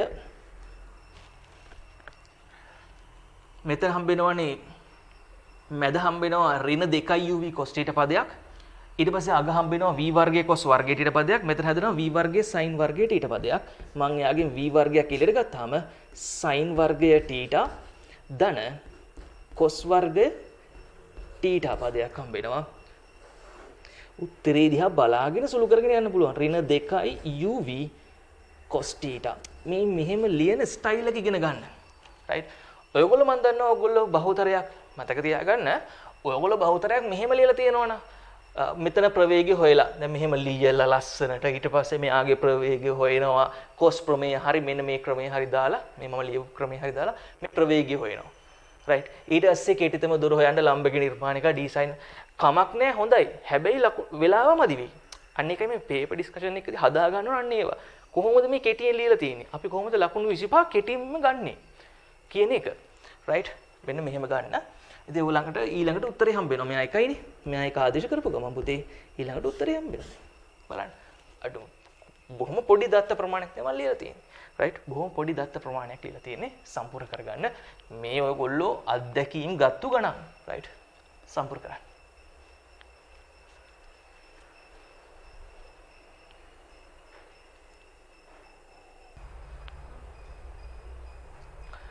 හරි පුතේ දැන් මම මේකේ රූප සරහනෙන්ද ප්‍රශ්නාංක 4 ඝර්ෂණ සංගුණකයේ භාග්‍ය වූ රළු තිරස් තලයක් මත ස්කන්ධය m වන p අංශුවක් තබා එයට ඈඳු අවිතන්‍ය තන්තුව ස්කන්ධය kmg right ස්කන්ධය km වූ ඒකප්පිය වටා මෙන්න මේ ඒකප්පිය වටා තන්තුවේ අනෙක් කෙළවර සිවිලිමකට ඇඳලා තියනවලු right පද්ධතිය නිශ්චලතාවයෙන් මුදාහැල විට p අංශයේ ත්වරණය සොයා k සමානයි 1 විට පද්ධතිය චලිතය විස්තර කරන්නලු. හරි සරල දෙයක්. අපි බලමු දැන් මම මේකේ බල ලකුණු කරනවා. මෙයා චලිත වෙද්දී මෙතන ආතතියක් තේනවා. සුමට ස්පර්ශ වටා යන නිසා මේ තන්තුව පුරාවට ආතතිය සමානයි. right ආතතිය t බැගින් වෙනවා. right උන්වමයි තියෙන්නේ. බල ටික ලකුණු කරලා තියෙන්න ඕන. ඒ වගේම තමයි අබිලම් ප්‍රතික්‍රියාව R mg පහලට right mg පහලට capital mg මෙතන kmg පහලට මෙයාගේ ස්කන්ධය k capital m simple g. පුතේ මෙයාට ඝර්ෂණ බලයක් තියෙනවා. අතන මෙන්න මේ අංශුවට ඔය කියන p ට සිරස් දිශාවට බලන්න p ට සිරස් දිශාවට f සමානයි ma දැම්මොත් චලිත වෙන නිසා f සමානයි ma දාන්නේ. එහෙනම් පුතේ r ඍණ capital mg සමානයි සිරස් දිශාවට ත්වරණයේ බිඳුවක් නිසා බිඳුවක් වෙනවා. r සමානයි mg වෙනවා. ඔය ඝර්ෂණය f කියන එක කෙනා mu r ට සමාන වෙන නිසා භාගයයි capital mg වෙනවා. ඒක නිසා මම ඝර්ෂණ බලය මෙතන කෙලින්ම භාගයයි capital mg ලෙස ලකුණු කරනවා. මෙන්න මේ දත්ත ටික ඔයගොල්ලෝ රූප සටහන ඔය දී ඇති රූප සටහනේ ලකුණු කරලා තියෙන්න ඕනේ. පැහැදිලිද? තප්පර 30ක් යයි ගාන කියවලා මේක කරන්න. ඊට පස්සේ දැන් අපිට කියනවා පද්ධතිය නිශ්චලතාවයෙන් උදාහරණයට p අංශයේ ත්වරණය. අන්නර අංශයේ ත්වරණය අවශ්‍ය වෙන්නේ තන්තුවේ දිග සඳහා පුතේ සම්බන්ධතාවයක් මම ලියනවා. මෙන්න මේ කප්පියේ මෙතන ඉඳන් දුර x කියලා මම ගත්තොත් මේ පැත්තට ත්වරණය අපි දන්නවා x double dot x කියන විස්ථාපනය කාලයත් එක්ක වෙනස් වෙනවා. The displacement from this pulley to the particle p is considered as x. Now therefore the acceleration along this direction towards this direction of the particle p is considered as x double dot. Now suppose the length from the ceiling to the movable pulley a is y. That means puthe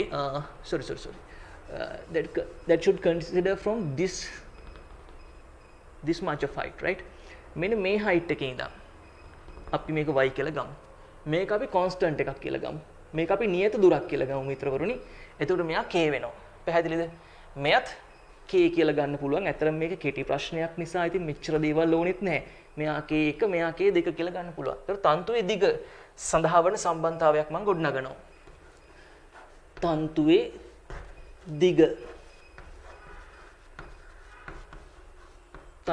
දිග L සමානයි x ධන 2y ධන k1 ධන k2යි. එහෙනම් මෙතනින් ලැබෙනවා x double dot සමානයි ඍණ 2y double dot කියලා. ඔන්න ත්වරණ අතර සම්බන්ධතාවයක් තියෙනවා. දැන් මම මේ දෙන්නට f සමානයි මේ දානවා p ට තිරස් දිශාවට F සමානයි ma අපිට ලැබෙනවා තන්තුවේ ආතතිය T ඍණ එයාගේ ඝර්ෂණ බලය භාගයයි mg සමානයි capital M ඍණ x double dot right ඍණ x double dot මේක සම්බන්ධතාවයක් මම මේක ගන්නවා T ඍණ භාගයයි mg සමානයි ඍණ capital M x double dot අපෙන් අහන්නේ p අංශය තොරනේ x double dot තමයි අපි ලබා ගන්න ඕන ඊට පස්සේ පුතේ මම a කප්පියට පහළට දානවා f සමානයි ma එතකොට අපිට ලැබෙනවා kmg ඍණ 2t kmg ඍණ 2t සමානයි k වතාවක් m වතාවක් y double dot right දැන් මට එනවා එතකොට මෙන්න මේ විදිහට සම්බන්ධතාවය මෙතන 2t වයින් කරන්න ඕන 2t වයින් කරන්න පුළුවන් මට මෙතනින් ආදේශ කරලා පුතේ මම මෙතනින් ගෙනල්ලා 2t අයින් කරනවා ඊට පස්සේ y double dot අයින් කරනවා මෙතනින් ඔන්න ඔකනේ මගේ අරමුණ වෙන්නේ අපිට x double dot තමයි හොයාගන්න අවශ්‍ය ඒක නිසා මම මෙයාව දෙකෙන් ගුණ කරගෙන යනවා right දෙකෙන් ගුණ කරගෙන ගියොත් මෙයාගේ mg වෙනවා මෙයා ඍණ 2m x double dot වෙනවා මේ mg මේ පැත්තට ගන්න ධන mg වෙනවා k mg ඍණ 2t කියලා කියන්නේ 2t වලින් මම ආදේශ කරන්නේ ඍණක් ඉස්සරහා තියාගෙන අපිට ලැබෙනවා mg ඍණ 2m x double dot කියලා 2m x double dot සමානයි k වතාවක් m වතාවක් y double dot කියලා කියන්නේ ඍණ x double dot බෙදීම 2යි ඍණ x double dot බෙදීම 2යි ඔය විදිහට සුළු කරන්න දැන් බලන්න සුළු කිරීම අපිට කෙලින්ම x double dot එකපාරින් ගන්න පුළුවන් නේද හරි මෙතන ගන්නවා k ඍණ 1යි මේ පදේ ඍණයෙන් වරහයත් කරලා mg එකක් එළියට ගත්තා උන්න mg සමානයි මෙයාව ඍණයෙන් ගුණ කරනවා ධන වෙනවා මෙයාව පැත්තට අරන් යනවා හරි එතකොට mx double dot එළියට ගන්න පුළුවන් k බෙදීම 2යි ඍණ k බෙදීම 2යි මෙතන මෙයා ඍණ වුණා මේ පැත්තට මෙයා ධන වුණා මේ පැත්තටදී ඍණ වුණා ඍණ වෙච්ච නිසා මෙතනත් දෙකේ ඉලක්කමක් ඉන්නවා right ඍණ දෙකක් ඉන්නවා mx double dot එළියට ගත්තා m ට m කැපිලා ගියා පොදු හරයක් ගන්න ඍණක් එළියට ගන්න ඍණ මේ පැත්තට දාන්න x double dot සමානයි 1 ඍණ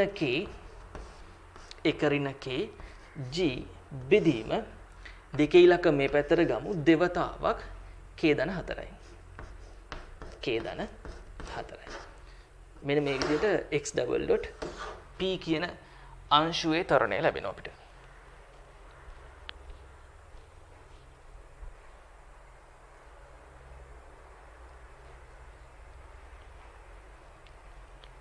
දැන් පුතේ අපිට කියන්න පුළුවන් එතකොට k සමානයි 1 විට කියලා අපිට අන්තිමට කියනවා අංශුවේ තරණය හරි k සමාන 1 විට k සමානයි 1 විට ආදේශ කරන්න x double මේ පොඩ්ඩක් බලන්න පුතේ මම x double dot ගත්තේ මෙන්න මේ දිශාවටනේ p අංශයෙන් ඉවත දිශාවටනේ දැන් kmg පහළට වැටෙනවා නම් කප්පිය අර a කියන කප්පිය පහළට යනවා නම් if the pulley a goes down in the direction of downward direction right that means exactly the particle p should move towards the fixed pulley right towards to this fixed pulley පුතේ මෙන්න මේ kmg කියන කප්පිය පහළට යනවා නම් පහළ දිශාවට ගමන් කරනවා නම් p කියන අංශුව අනිවාර්යෙන් මේ අචල කප්පිය වෙත ගමන් කරන්න ඕනේ. ඒතකොට මම ගත්ත x double dot අර පැත්තට නම් කෙනෙකුට මේක අනිත් පැත්තට තියන්නත් පුළුවන්. ඍණ x double dot කියලා.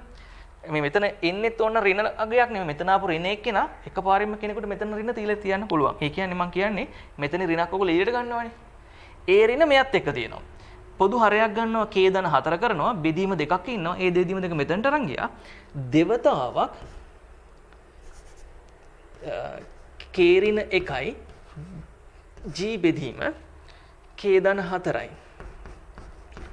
කෙනෙකුට ඔහොම තියන්නත් පුළුවන් x double dot. ඒතර මෙයා ඍණයි. මෙතන හිටපු ඍණ මෙයාට දෙනවා. ඒ කියන්නේ මේ x double dot කියලා කියන්නේ මේ කියන්නේ පුතේ මේ පැත්තට තියෙන ත්වරණය. right?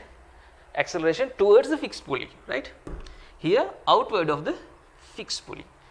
හරි පුතේ. ඔහොම තියන්න පුළුවන් ප්‍රශ්නයක් නැහැ. ඒ මොකක් වුණත් k සමානයි 1 ආදේශ කළ විට මොකද වෙන්නේ? x double dot සමානයි බිඳුව v. එනම් පද්ධතිය නිශ්චලතාවේ පවතී.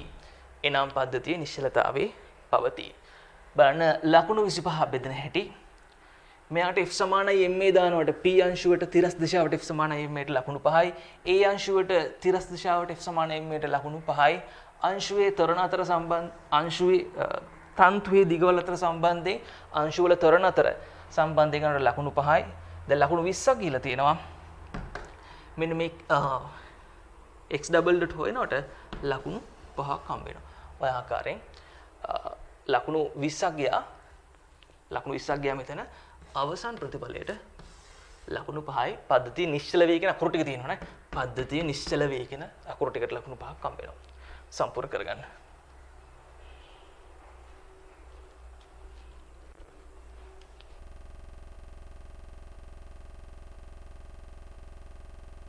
හරි පුතේ ඊළඟට ප්‍රශ්නාංක 5. ප්‍රශ්නාංක 5ේදී අපිට කියනවා කිලෝ 1500 ස්කන්ධයකින් යුත් ලොරියක් ස්කන්ධය 500 කිලෝග්‍රෑම් වූ කැඩුණු මෝටර රථයක් තන්තුවක් ආධාරයෙන් සම්බන්ධ කොට sin inverse 1/10 අතින් රළු පාරක ඇදගෙන යයිලු. ලොරියක් ඇදගෙන යාමේ සිද්ධියක් තියෙන්නේ. right? තන්තුවකින් මෝටර රථයක් ඇදගෙන යනවා. right? ඔන්න විදියට. මෙයාගේ ස්කන්ධය 1500 කිලෝග්‍රෑම් ඒ කියන්නේ 15000යි නිව්ටන්.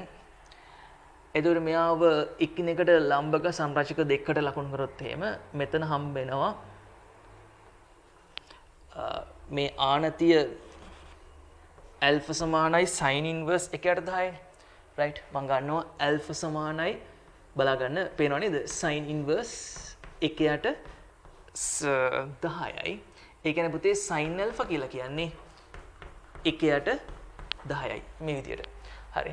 දැන් එතකොට මේ 1000 මේ alpha කෝණය මෙතනත් alpha වෙනවා. මොකද අපි දන්නවා මෙයා 90ක් වෙන නිසා මෙයා 90 ඍණ alpha මේක alpha වෙනවා. මේක ඇවිල්ලා 1500යි 15000යි cos alpha මෙයා ඇවිල්ලා 15000යි sin alpha.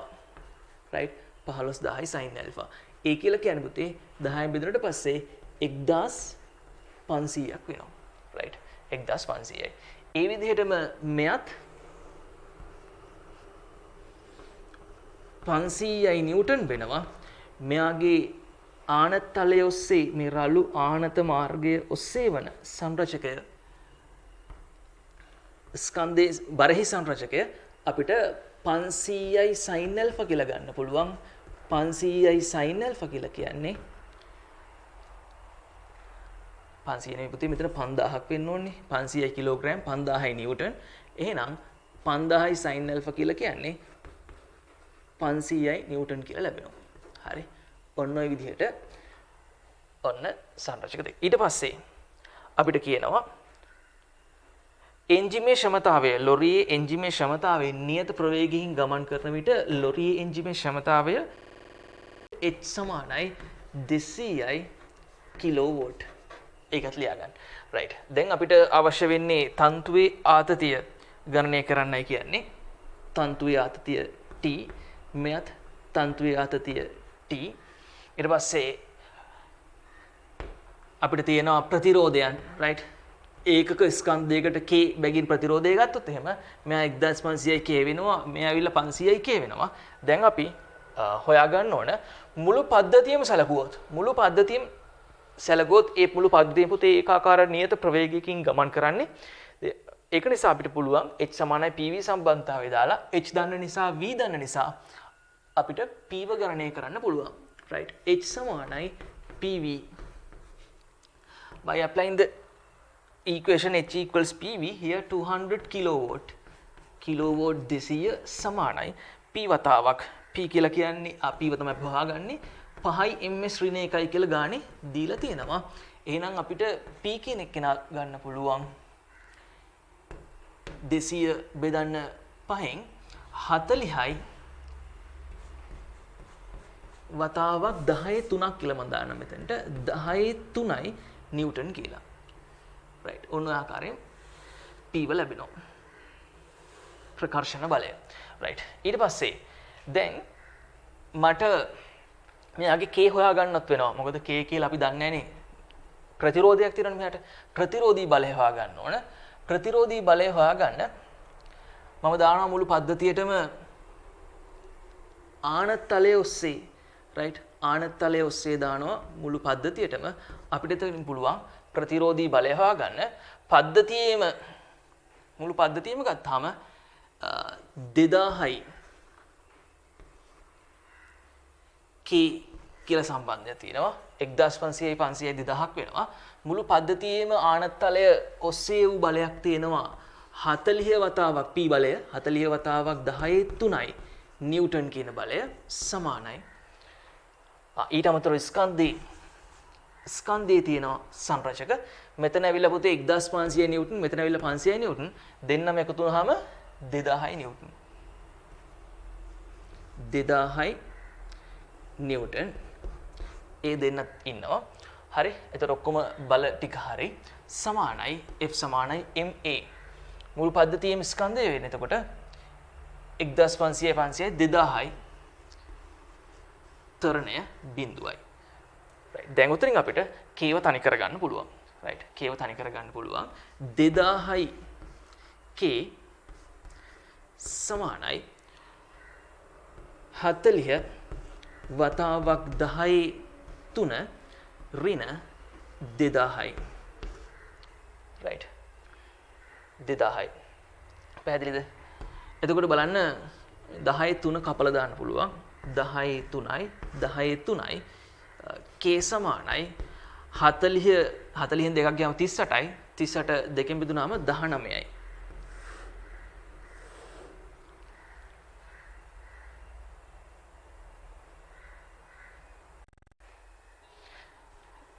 දැන් k සමානයි 19යි පුතේ ඊට පස්සේ මම කරන්නේ මෝටර අතර දානවා F සමානයි ma right මෝටර අතර දානවා F සමානයි ma මෝටර අතර මත බල ඔන්න මම පොඩ්ඩක් මේක ලකුණු කරලා පෙන්නන්නම් මෝටර අතේ මත තියෙන බල ටික විදිහට ආතතිය තියෙනවා මේ පැත්තට T මේ පැත්තට ප්‍රතිරෝධී බලය තියෙනවා 500යි k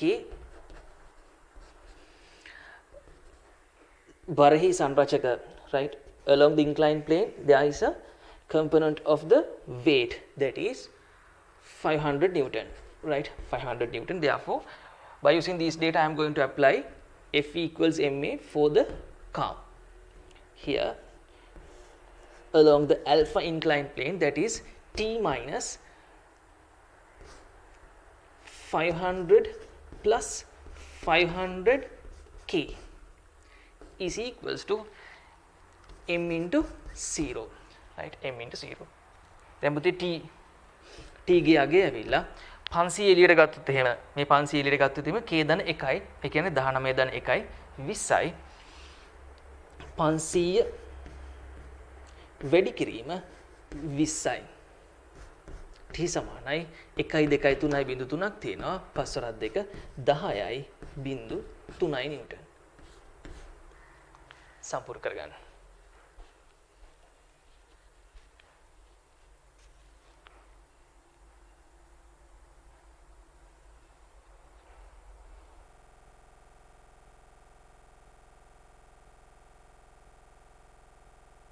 හරි පුතේ ඊළඟට 6 වෙනි ගාන පිහිටුම් දෛශික පිළිවෙලින් ඍණ 10යි i ධන 6යි j හා 2යි i ධන 3යි j වෙන a හා b ලක්ෂ වලින් එක විට චලිත ආරම්භන p හා q අංශ දෙකක් පිළිවෙලින් i ධන j හා v නියත ප්‍රවේග වලින් ගමන් කරයි v ප්‍රවේගය ඍණ 2යි i ධන j ට සමාන්තර වේ හරි ඊට පස්සේ කියනවා p හා q අංශ එකිනෙකට ගැටේ නම් ඒ කියන්නේ හමු වෙනවා කියන එක right මම खंडांक तलයක खंडांक तलයක් කමනේ මම खंडांक තලයක් දාන්නම්කෝ මෙතන පුතේ ඍණ 10 පිහිටුම් දෛශික හරි ධන 6යි j මෙන්න මෙතන තමයි පටන් ගන්න එක අංශුවක්. A ලක්ෂයෙන් පටන් ගන්නවලු P අංශුව. එයාගේ ප්‍රවේගය තියෙන පුතේ I ධන J. එයාගේ ප්‍රවේගය I ධන J. ඒ මොකක්ද කියන්නේ? මේ තියෙන මෙයා පටන් ගන්න තැන පුතේ. මේ හරියට තේරුම් ගන්න. right? I ධන J ප්‍රවේගයක් මෙයාට තියෙන්නේ. ඒ කියන්නේ මෙන්න මේ පැත්තට මෙයා තිරස්ව I ගියොත් සිරස්ව J යනවා. තිරස්ව මීටර එකක් ගියොත් සිරස්ව මීටර එකක් යනවා. ඔන්න ඔක තමයි තේරුම. ඉතින් එහෙනම් I ධන J ඇත්තටම අපි දන්නවා දැන් ඉතින් මේ IJ දෛශික ඇසුරෙන් I ධන J කියන්නේ මෙන්න මේ දිශාවට. I මේ පැත්තට J මේ පැත්තට. එහෙනම් මෙයාගේ සංප්‍රයුක්තයේ resultant velocity should be in this direction. උතේ මෙන්න මේ පැත්තට තියෙන්න ඕනේ. මෙයාගේ ප්‍රවේගය මම ගන්නම් VP කියලා. P අංශයේ ප්‍රවේගය නිසා VP සමානයි I ධන J. දැන් මෙයාගේ දිශාව මොකද්ද? මෙයාගේ දිශාව පුතේ අංශක 45යි. right? 5 බෙදීම 4යි. 5/4. ඇයි එහෙම දිශාව එහෙම ගත්තේ? අපි දන්නවා ඉතින් IJ දෛශික වල J සංගුණක බෙදීම I සංගුණකය. ඒතකොට අපිට මෙයාගේ දිශාව ලැබෙනවා. ඊට පස්සේ අපිට කියනවා 2.3. මෙන්න මේ වගේ තැනක තියෙන්න ඕන. මම පොඩ ස්කේල් එක ගැන හිතන්නේ නැහැ. 2.3. මෙයා 6යි, මෙයා 3යි. right? මෙන්න මේ වගේ B ලක්ෂයකදී Q කියලා අංශුවක් ගමන් ආරම්භ කරනවා. සමාන කාලයකදී එකම කාලයකදී පටන් ගන්නෙ. එතකොට අපිට කියනවා Q අංශුවය එයාගේ ප්‍රවේගයේ වීලු හැබැයි එයාගේ දිශාව ඍණ 2i. ඍණ 2i කියන්නේ මේ පැත්තට. ධන J කියන්නේ මේ පැත්තට. බලන්න. ඍණ 2i කියලා කියන්නේ මේ පැත්ත ටිකක් දිගේ කෙනෙක්. ධන J කියලා කියන්නේ මේ පැත්ත ටිකක් කොටේ කෙනෙක්. එතකොට මෙයාගේ ප්‍රවේගයේ දිශාව පුතේ මෙන්න මේ පැත්තට තියෙනවා. right? මේකේ ප්‍රවේගයේ දිශාව මෙන්න මේ පැත්තට. ඉතින් මෙන්න මේ කෝණය අපිට ගන්න පුළුවන්. මෙන්න මේ කෝණය මම කියනවා tan inverse 1 බෙදීම 2යි. ඇයි J හි සංගුණකය 1යි X හි සංගුණකය 2යි. සරල දෙයක්. මම දන්නේ ගානට අදාළ වෙයිද කියලා. මම නිකන් ලකුණු කරගෙන යනවා. අන්න එහෙම ලකුණු කරන්න පුරුදු වෙන්න. මෙයාගේ ප්‍රවේගය VQ සමානයි V වෙනවා. VQ සමානයි V කියලා අපිට ලැබෙනවා. ඔන්න ඔහොම රූප සටහනක් මම ගන්නවා. දැන් ඉතින් මෙතන මොකද වෙන්නේ? මෙයා මේ පැත්තට ගමන් කරනවා. මෙයා මේ පැත්තට ගමන් කරනවා. දෙන්න තැනකදී හැප්පෙනවා. right? ඔන්න හැප්පෙන තැන. ඔන්න හැප්පුණා. right? දැන් ඉතින් ඔන්න ඔය ගතවන කාලය අපෙන් අහන්නේ. ගතවන කාලය සොයා V හි විශාලත්වය මෙන්න මේ බව පෙන්වන්නලු. right? මෙන්න මෙහෙම වැඩක් කරනවා. ඒ තමයි මම ගන්නවා දැන් මෙයාගේ ගැටෙන කාලයන් සමාන වෙන්නේ. අපි ගමු t සමානයි බිඳුවේදී මෙයා චලිතය පටන් ගන්නවා. t සමානයි බිඳුවේදී මෙයා චලිතය පටන් ගන්නවා. t සමානයි කැපිටල් T වලදී දෙන්න හැප්පෙනවා. right? දෙන්න හැප්පෙනවා. එතකොට මෙයාගේ p හි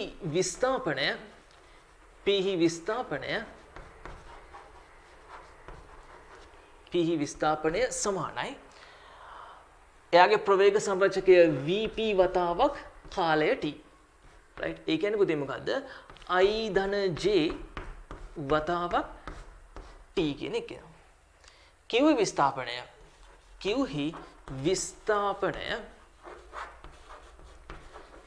හි විස්ථාපනය සමානයි මේ T කාලයකදී Q ගේ විස්ථාපනය. හරි?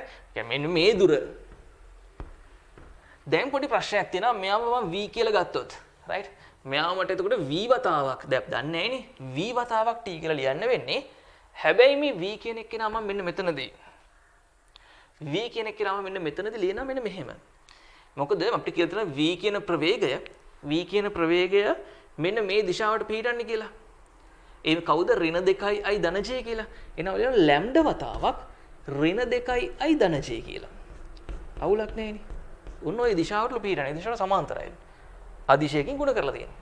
ඒක තමයි තියෙන්නේ. දෛශිකයක් අදිශයකින් ගුණ කරලා. එහෙනම් පුතේ මම මෙන්න මේ ප්‍රවේගය හරි මම ලියනවා VQ වතාවක් T කියලා. VQ කියන එක්කෙනා ලැම්ඩා වතාවක් ඍණ 2i ලැම්ඩා වතාවක් ඍණ 2i ධන J වතාවක් T. ඔන්න Q හි විස්තර. දැන් දැන් මොකද කරන්නේ? දැන් පොඩි ප්‍රශ්නයක් තියෙනවා. දැන් මට සමාන කරන්න බෑනේ. මේ දැන් විස්ථාපන දෙක සමාන කරන්න බෑනේ. හැබැයි පුතේ මේ දෙන ගැටෙනවා නම් මේ ඕගේ ඉඳන් තියෙන පිහිටුම් දෛශික දෙක සමානයි. Right? If the two particles collides together, that means the position vector of the two particles at the time t equals t are equal, right? Therefore, I am going to equal the position vectors of the two particles at the time t equals t. මුන් දෙන්න ගැටෙනවා කියන්නේ පුතේ ගැටෙන අවස්ථාවේදී p හි පිහිටුම් දෛශිකයත් q හි පිහිටුම් දෛශිකයත් සමානයි. පිහිටුම් දෛශිකය සමානයි. මෙතන තියෙන දුර සමානයි. එහෙනම් මොකද වෙන්නේ? මෙන්න මෙතන බලන්න දැන් දෛශික එකතු කිරීමනේ. මේ දෛශිකය ඇවිල්ලා කවුද? ඍණ 10යි i ධන 6යි j. ඍණ 10යි i ධන 6යි j. මේ දෛශිකය ඇවිල්ලා කවුද? 2යි i ධන 3යි j. 2යි i ධන 3යි j. එහෙනම් දැන් පුතේ එක පැත්තකින් ගන්න p හි පිහිටුම් දෛශිකය. p හි පිහිටුම් දෛශිකය කවුද වෙන්නේ? ඍණ 10යි i ධන 2යි ඍණ 10යි i ධන 6යි j ට එකතු කරන්න ඕනේ මෙන්න මේ p හි විස්ථාපනය කියන දෛශිකය. right. ඔන්න එතකොට අපිට ලැබෙනවා p හි විස්ථාපන. ඔන්න දැන් මම ඒ දෙන සමාන කරලා ලියන්න හදන්නේ. හරි.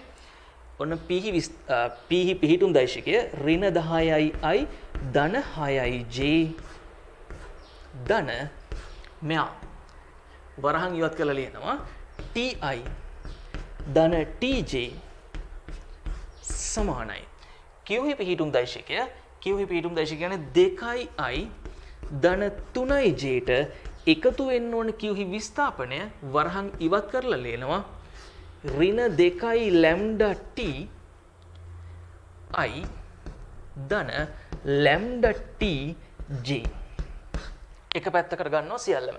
right. i සංරචක ටික බලන්න. මේ දෙන සුළු වුණාම ඍණ 12යි මේ දෙන්න ගියා.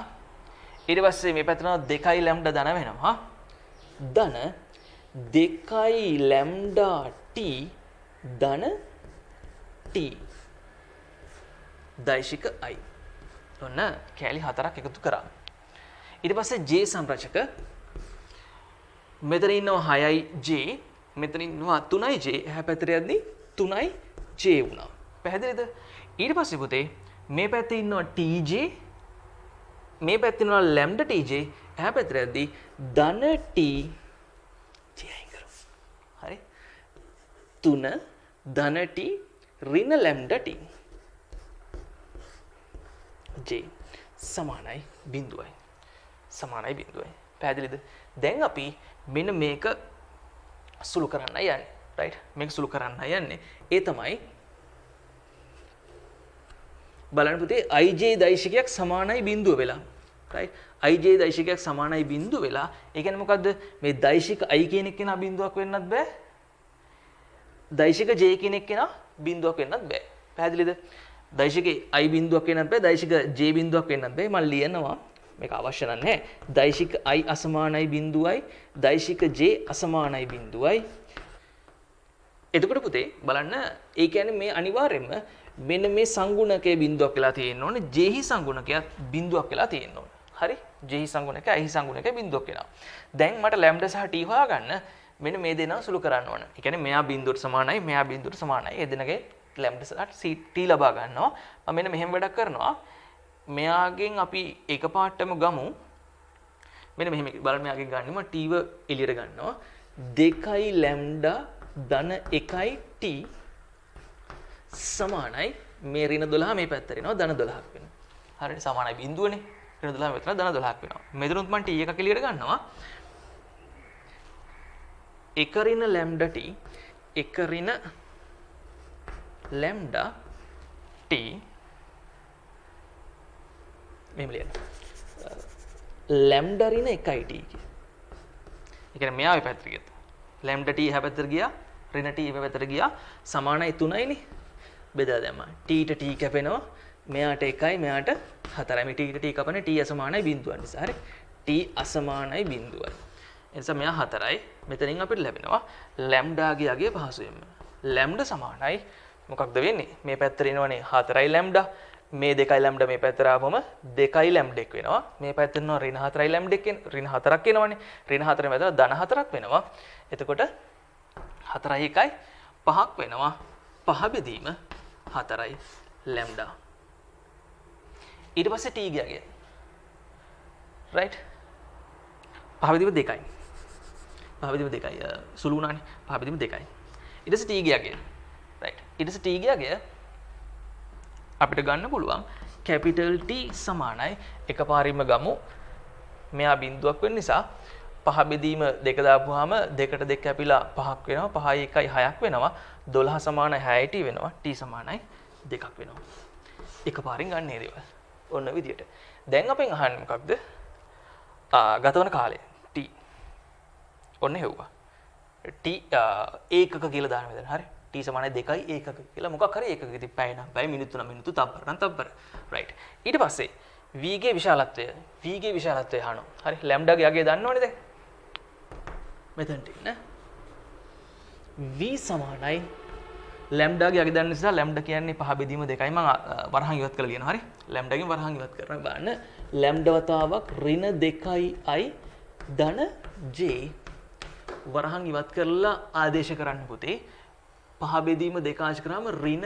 5යි i ධන පහ බෙදීම 2යි j වෙනවා v ගේ විශාලත්වය කියලා කියන්නේ ප්‍රවේගදයිශික විශාලත්වය කියලා කියන i සංගුණකේ වර්ගය ඍණ 5 වර්ගය ධන පහ බෙදීම 2 වර්ගයේ වර්ගමූලය for ij vector the magnitude of the vector means the square root of the sum of the squares of the ith component and the jth component right here අපිට පුතේ පහේ වර්ගයෙන් පහක් එළියට ගන්න පුළුවන් පහක් එළියට ගන්න පුළුවන් එතන මෙතන ඉන්නවා එකක් ඉන්නවා ධන 4 එකක් ඉන්නවා ගන්න මෙතනට 4යි 1යි 5ක් වෙනවා මෙතන මූල පහක් හැදෙනවා යට ඉන්නේ 4න් දෙකේ ඉලක්කමක් එළියට එනවා සරල දේවල්නේ right පහයි මූල පහ බෙදීම 2යි හරි සම්පූර්ණ කරන්න ප්‍රශ්නාංක 6 අයින ප්‍රශ්නාංක 6ට ලකුණු හම්බෙන විදිය මෙයාට ලකුණු 5ක් හම්බෙනවා ප්‍රවේගයේ විශාලත්වය හොයනවට ලැම්ඩා සහ t හොයනවට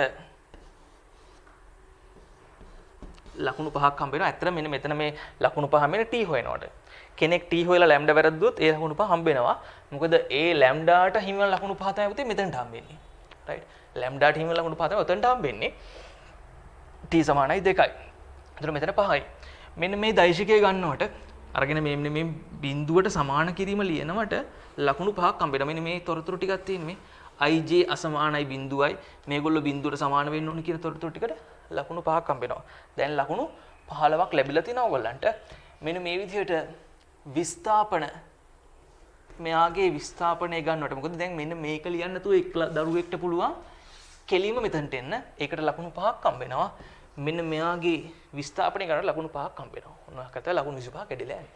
සපෝට් කරන්න.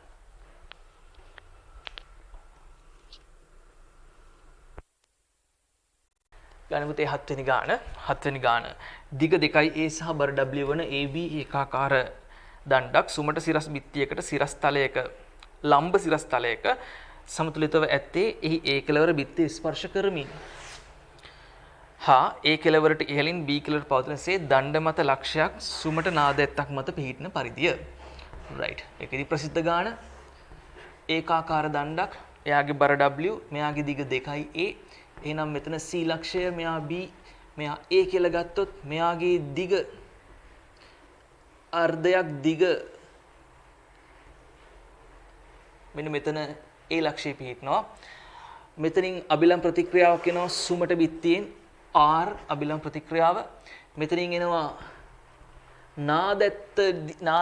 නාදැත්තේදී right the reaction between the rod and the peg that is perpendicular to the rod පුතේ නාදැත්ත සහ දණ්ඩ අතර ප්‍රතික්‍රියාව දණ්ඩට ලම්බක වෙනවා එහෙනම් ඔන්න හොම් වෙනවා එයා මම ගන්නම් S කියලා නාදැත්තට දණ්ඩට ලම්බකව right පැහැදිලි අපිට ඒක නාදැත්ත හා බිත්තිය අතර දුර ඩීලු මෙන්න මේක ඩීලු මෙහා ඩී දණ්ඩේ තිරසට ආනතිය ටීටාද නම් අන්න මේක දන්න ගානක් ඉතින් right අපි සම්පූර්ණ කරගමු අපිට අවශ්‍ය වෙන්නේ මේ අංශක 90ක් නේ පුතේ right මම මෙතන මේ බල ඡේදන වල ලක්ෂ්‍ය O කියලා ගන්නම්. දැන් එතකොට මම මෙතන ලියනවා බලන්න මෙන්න මේ ඍජුකෝණී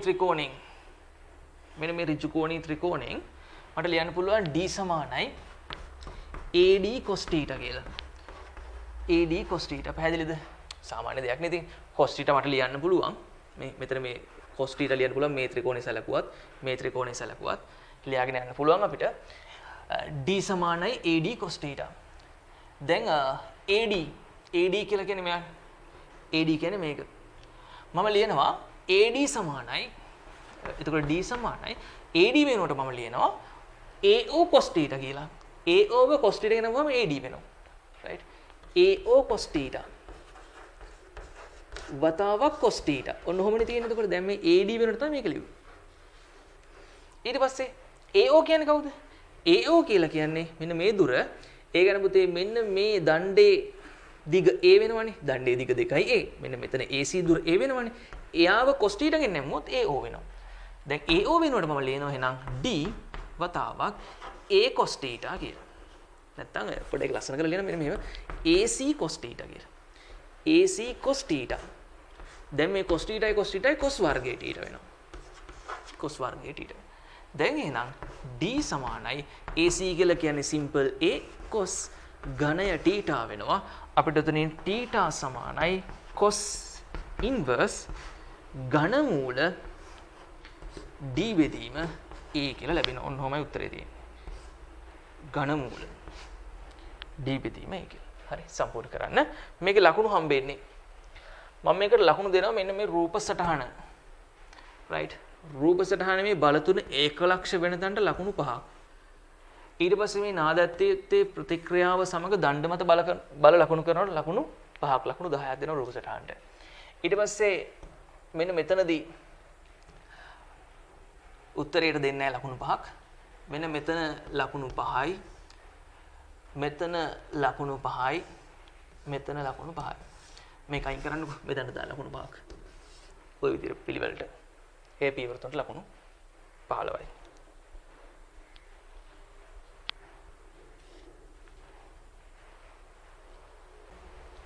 ගන්න පුතේ 8 වෙනි ගාන. right 8 වෙනි ගාන සංඛ්‍යානේ සම්භාවිතය කියලා තියෙන මේ පේපර් එකේ සංඛ්‍යාන සම්භාවිතය ගණන් 3ක් තියෙනවා. right 3ක් තියෙනවා. ඔව්. ගණන් ගන්න එපා. right 8 වෙනි ගාන x හා y යනු අන්‍යෝන්‍ය වශයෙන් බහිෂ්කාර වන සිද්ධි දෙකක්. 8 වෙනි ගාන අන්‍යෝන්‍ය වශයෙන් බහිෂ්කාරය කියන්නේ මොකක්ද පුතේ? අන්‍යෝන්‍ය වශයෙන් බහිෂ්කාරය. උන් දෙන්න අතර ඡේදනයක් නැහැ. right උන් දෙන්න අතර ඡේදනයක් නැහැ. එකට සිදුවීමක් නැහැ. ක්‍රෂ් එකයි ඔයයි වගේ හරි. right ඊට පස්සේ හැබැයි px අසමානයිලු බිඳුවට pyත් අසමානයිලු බිඳුවට අන්‍යෝන්‍ය වශයෙන් බහිෂ්කාර බැවින් මාතික ලියන්න අන්‍යෝන්‍ය වශයෙන් බහිෂ්කාරයි mutually exclusive අන්‍යෝන්‍ය වශයෙන් බහිෂ්කාර mutually exclusive බහිෂ්කාර බැවින් ඒකේ තේරුම පුතේ px ඡේදන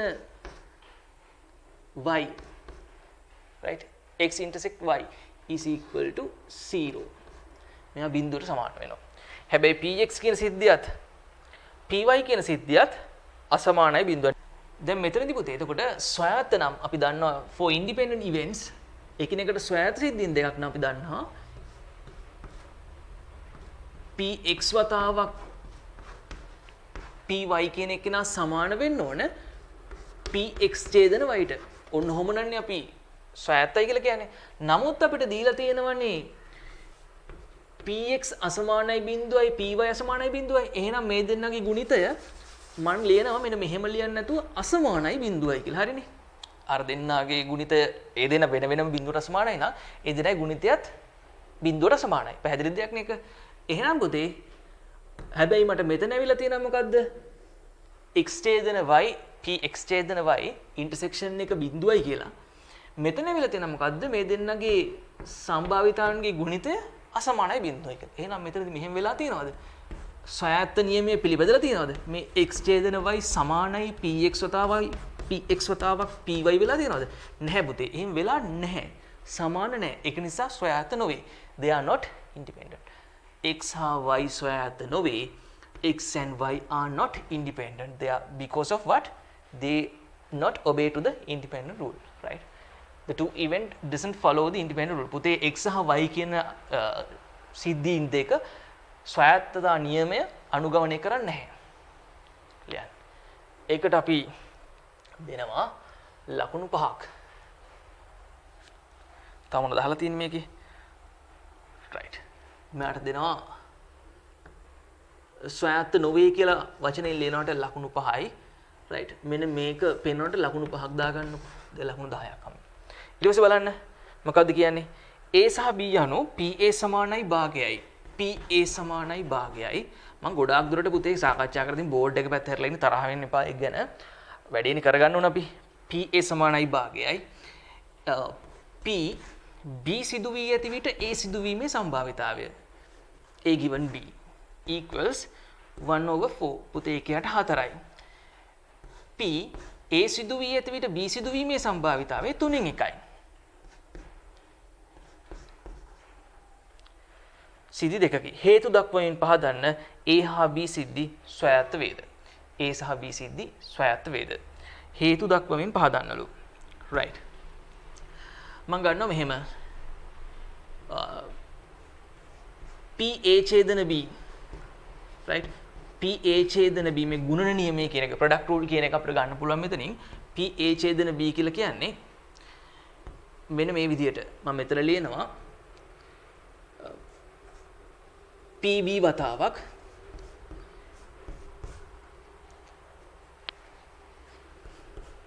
මෙන්න මේ ආකාරයි. මෙතනින් මට තව විදිහකට මට ලියන්න පුළුවන් PA ඡේදන B කියන එක නා PA වතාවක්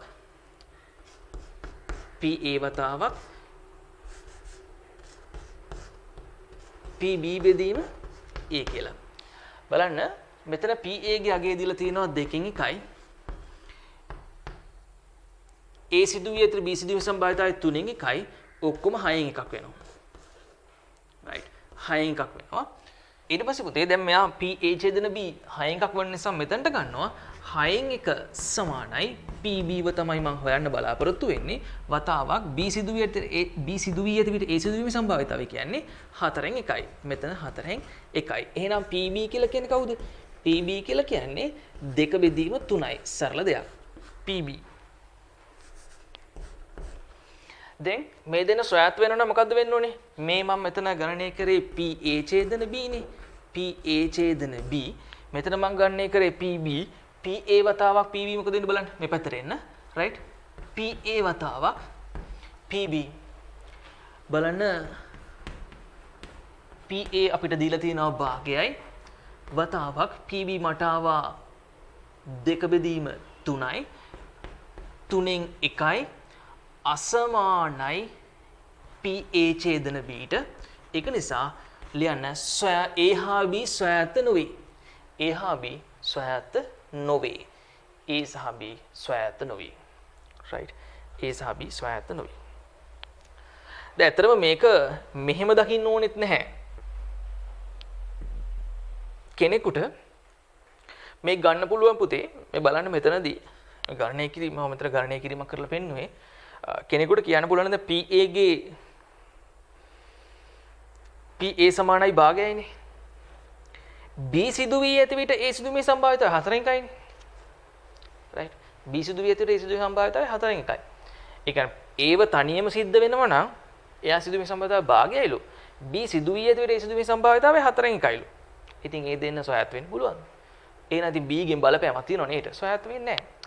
කාසියකුයි ධාතු කැටයකුට දැම්මොත් කාසිය ලැබෙන ප්‍රතිඵලය ධාතු කැටයේ ප්‍රතිඵලයට බලපානවද? නැහැ. හරි. හැබැයි එතකොට ඒ කියන්නේ මම කියන දේ තේරුම් ගන්න කාසිය උඩ දාද්දි හෙඩ් එක වැටෙන එකට ධාතු කැටයක් එක කාසිය උඩ දාද්දි හෙඩ් එක වැටෙන එකට බලපානවද? නැහැනේ. අන්න ඒ වගේ දෙයකට සමාන වෙන්න ඕනේ. සම්භාවිතන දෙක සමාන වෙන්න ඕනේ. කාසියක් තනියම උඩ දාද්දි හෙඩ් එක වැටීමේ සම්භාවිතාවයයි ධාතු කැටයක් මේ පැත්තෙන් උඩ දාද්දි කාසියක හෙඩ් එක වැටීමේ සම්භාවිතාවයයි ඉතින් සමාන වෙන්න ඕනේ. සොයාත්ත නම්. නමුත් මෙතන සොයාත්ත වෙන්නේ නැහැ. ඔන්නෝම සිද්ධියක් තමයි PA සමානයි භාගය සහ P B සිදු වී ඇතර ඉසීමේ සම්භාවිතාව 4 එකක් වීමෙන් අදහස් කරලා තියෙනවා. ඒ නිසා ඒ දෙන සොයාත්ත වෙන්නේ නැහැ පුතේ. එහෙම කියන්නත් පුළුවන් කෙනෙකුට. නමුත් මම ඉතින් ගණනය කිරීමක් කරලා පෙන්නනවා සොයාත්ත නොවේ. ලියන්න ඒක. ඊට පස්සේ අන්‍යෝන්‍ය වශයෙන් බහිෂ්කාර වේද. අන්‍යෝන්‍ය වශයෙන් බහිෂ්කාර වේද.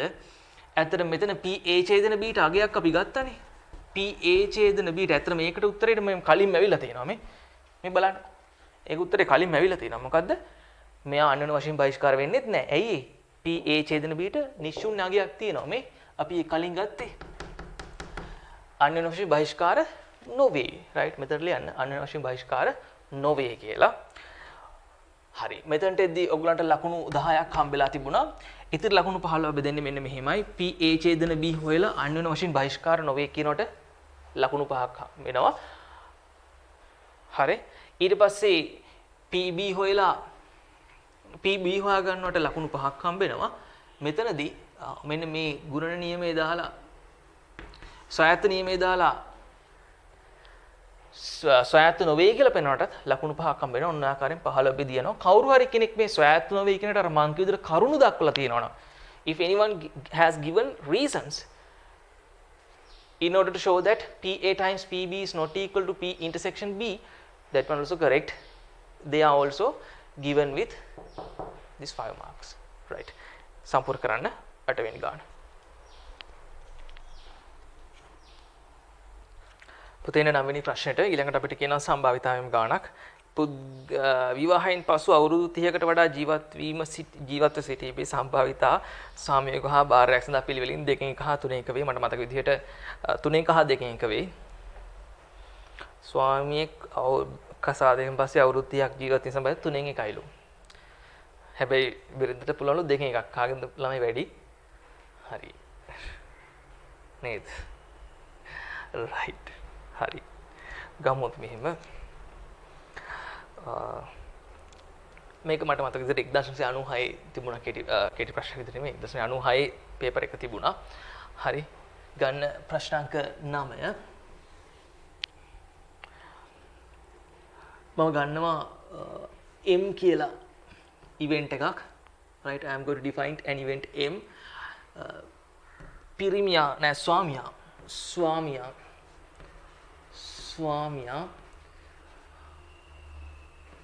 අවුරුදු 30කට වඩා ජීවත් වීම. ඔගොල්ලෝ අනිවාර්යයෙන්ම ගානකදී ලකුණු කරන්න ඕන ලියන්න ඕන අනිවාර්යයෙන්ම සිද්ධීන්. හරි. භාර්යාව අවුරුදු 30කට වඩා ජීවත් වීම. right. PM සමානයි 3 1යි. PW සමානයි 2 1යි. මේ සිද්ධීන් සොයාත්ත වේ. එවැනි යුවලක් විවාහයෙන් පසු අවුරුදු 30කට පසු දෙදෙනාම ජීවත්ව සිටිනම්. right. දෙදෙනාම ජීවත්ව සිටිනවා. එහෙනම් මොකද්ද රෝමිලකම් එකේ කියන්නේ P W ඡේදන M. දෙදෙනාම ජීවත් වෙනවා. පිරිමියා සහ ගැහැණිය කියන දෙදෙනාම ජීවත් වෙනවා. එහෙනම් 3න් 1 වැඩි කිරීම 2න් 1යි. ඒ කියන්නේ 6න් 1යි. ඊට පස්සේ රෝමිලකම් දෙකේ කියන පුතේ අඩු වශයෙන් එකවත් ජීවත්ව සිටීමේ සම්භාවිතාවය අඩු වශයෙන් මේ හැම නෙමෙයි. right. අඩු වශයෙන් එකවත් ජීවත්ව සිටීමේ සම්භාවිතාවය. ඒ කියන්නේ මොකද්ද? P W මේලය M union between these two events. මේ දෙන්න අතර මේලය පුතේ.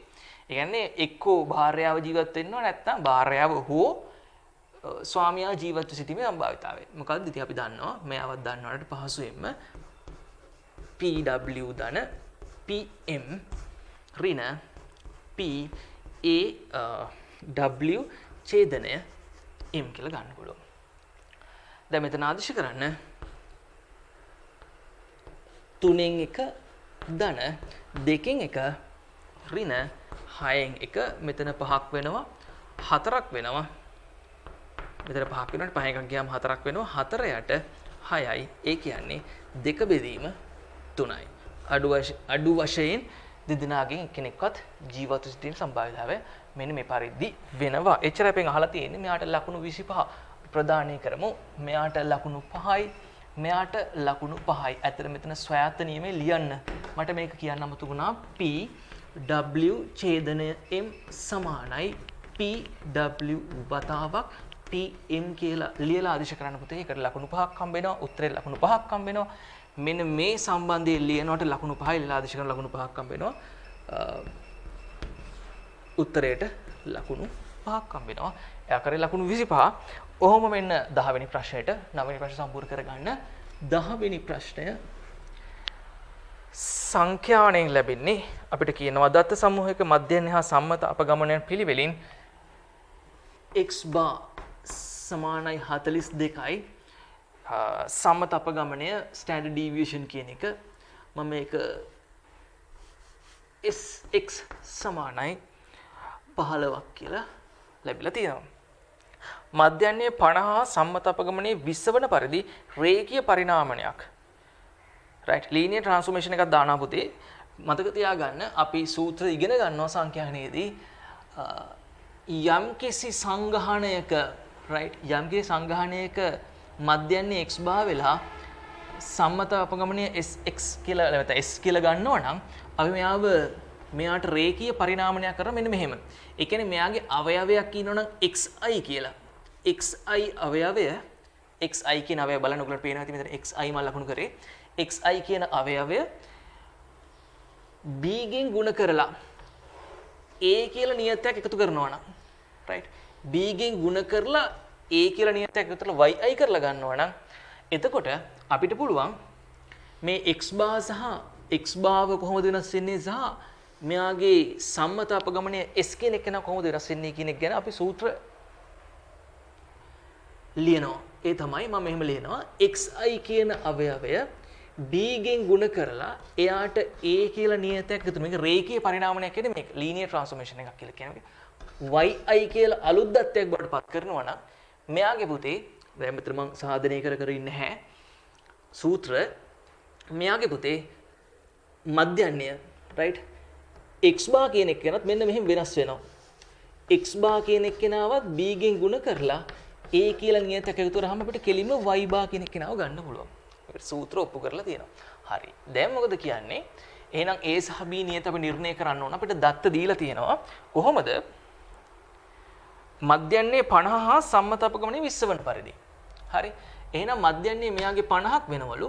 මුලින් හිටියේ 42යි. b වතාවක් 42 ධන a සමානයි 50යි. ඔන්න එකක්. ඊට පස්සේ අපිට කියනවනේ මෙයාගේ සම්මත අපගමනයත් වෙනස් වෙනවනේ එතකොට. පුතේ එතනදි වෙන්නේ b ගෙන් ගුණ කරලා a ව එකතු කරලා මෙයාට රේඛීය පරිණාමනයක් දැම්මොත් මෙයාගේ සම්මත අපගමනය වෙන්නේ මෙන්න මෙහෙම. මේ sx කියන සම්මත අපගමනය මෙයාගේ මාපාංකයෙන් b ගේ මාපාංකයෙන් ඔය b කියන ගුණ කරන එක න ධන වුණත් ඍණ වුණත් එයාගේ ධනාගයෙන් තමයි අපි ගුණ කරන්නේ. එයා සමාන වෙනවා අලුත් සංගහණේ අලුත් පොපියුලේෂන් එකේ අලුත් සාම්පල් එකේ සම්මත අපගමනයට. එහෙනම් මෙතනදී මොකද සම්බන්ධතාවය? මෙහා 15යි. මාපාංක b වතාවක් 15 සමාන වෙනවා syට. sy කියලා දීලා තියෙන්නේ දෙවෙනි එක්කිනාගේ දෙවෙනි සංගහණේ සම්මත අපගමනය 20යි. එහෙනම් මෙතනින් අපිට b ව ලැබෙනවා b සමානයි 4යට 3යි කියලා. 4යට 3යි. එහෙනම් b ව දන්නවා නම් මෙතනට ආදිශ කරනකොට a ගන්න පුළුවන්. 4යට 3 වතාවක් 42 ධන a සමානයි 50යි. 3 වරක් 1යි 3 වරක් 1යි 4යි 14යි 56යි මේ පැත්තට යන්න a සමානයි ඍණ 6යි කියලා ලැබෙනවා. a සමානයි ඍණ 6යි. දැන් a සහ b දන්නවනම් බලන්න අපිට කියනවා පළමු වගේ 54 වන දත්තයට අනුරූප සංශෝධිත අගය සොයන්නලු. එහෙනම් මේ පළමු සංගාණයේ යම්කිසි xi එකක් ඉන්නවනම් 54යි කියලා එයාට අනුරූප වන මේ yi තමයි අහන්නේ. එහෙනම් ඉතින් ගණනය කරන්න. මොකද්ද? 4 බෙදීම 3 වතාවක් xi කියලා කියන්නේ 54. 54ක් නේ දීලා තින්නේ. ඔව්. ධන a කියලා කියන්නේ ඍණ 6යි. ඍණ 6 සමානයි වෙනවා yi ට. එහෙනම් yi ව ගණනය කරන්න පුතේ. මෙයා 3යි මෙයා එකයි 8යි 18 ඒවා 4ක් 72යි 72කින් 6ක් ගියාම 66යි කියලා ලැබෙනවා. ඔන්න දෙවෙනි සංග්‍රහණේ එක්සයිට් අනුරූප වන නිරීක්ෂණය.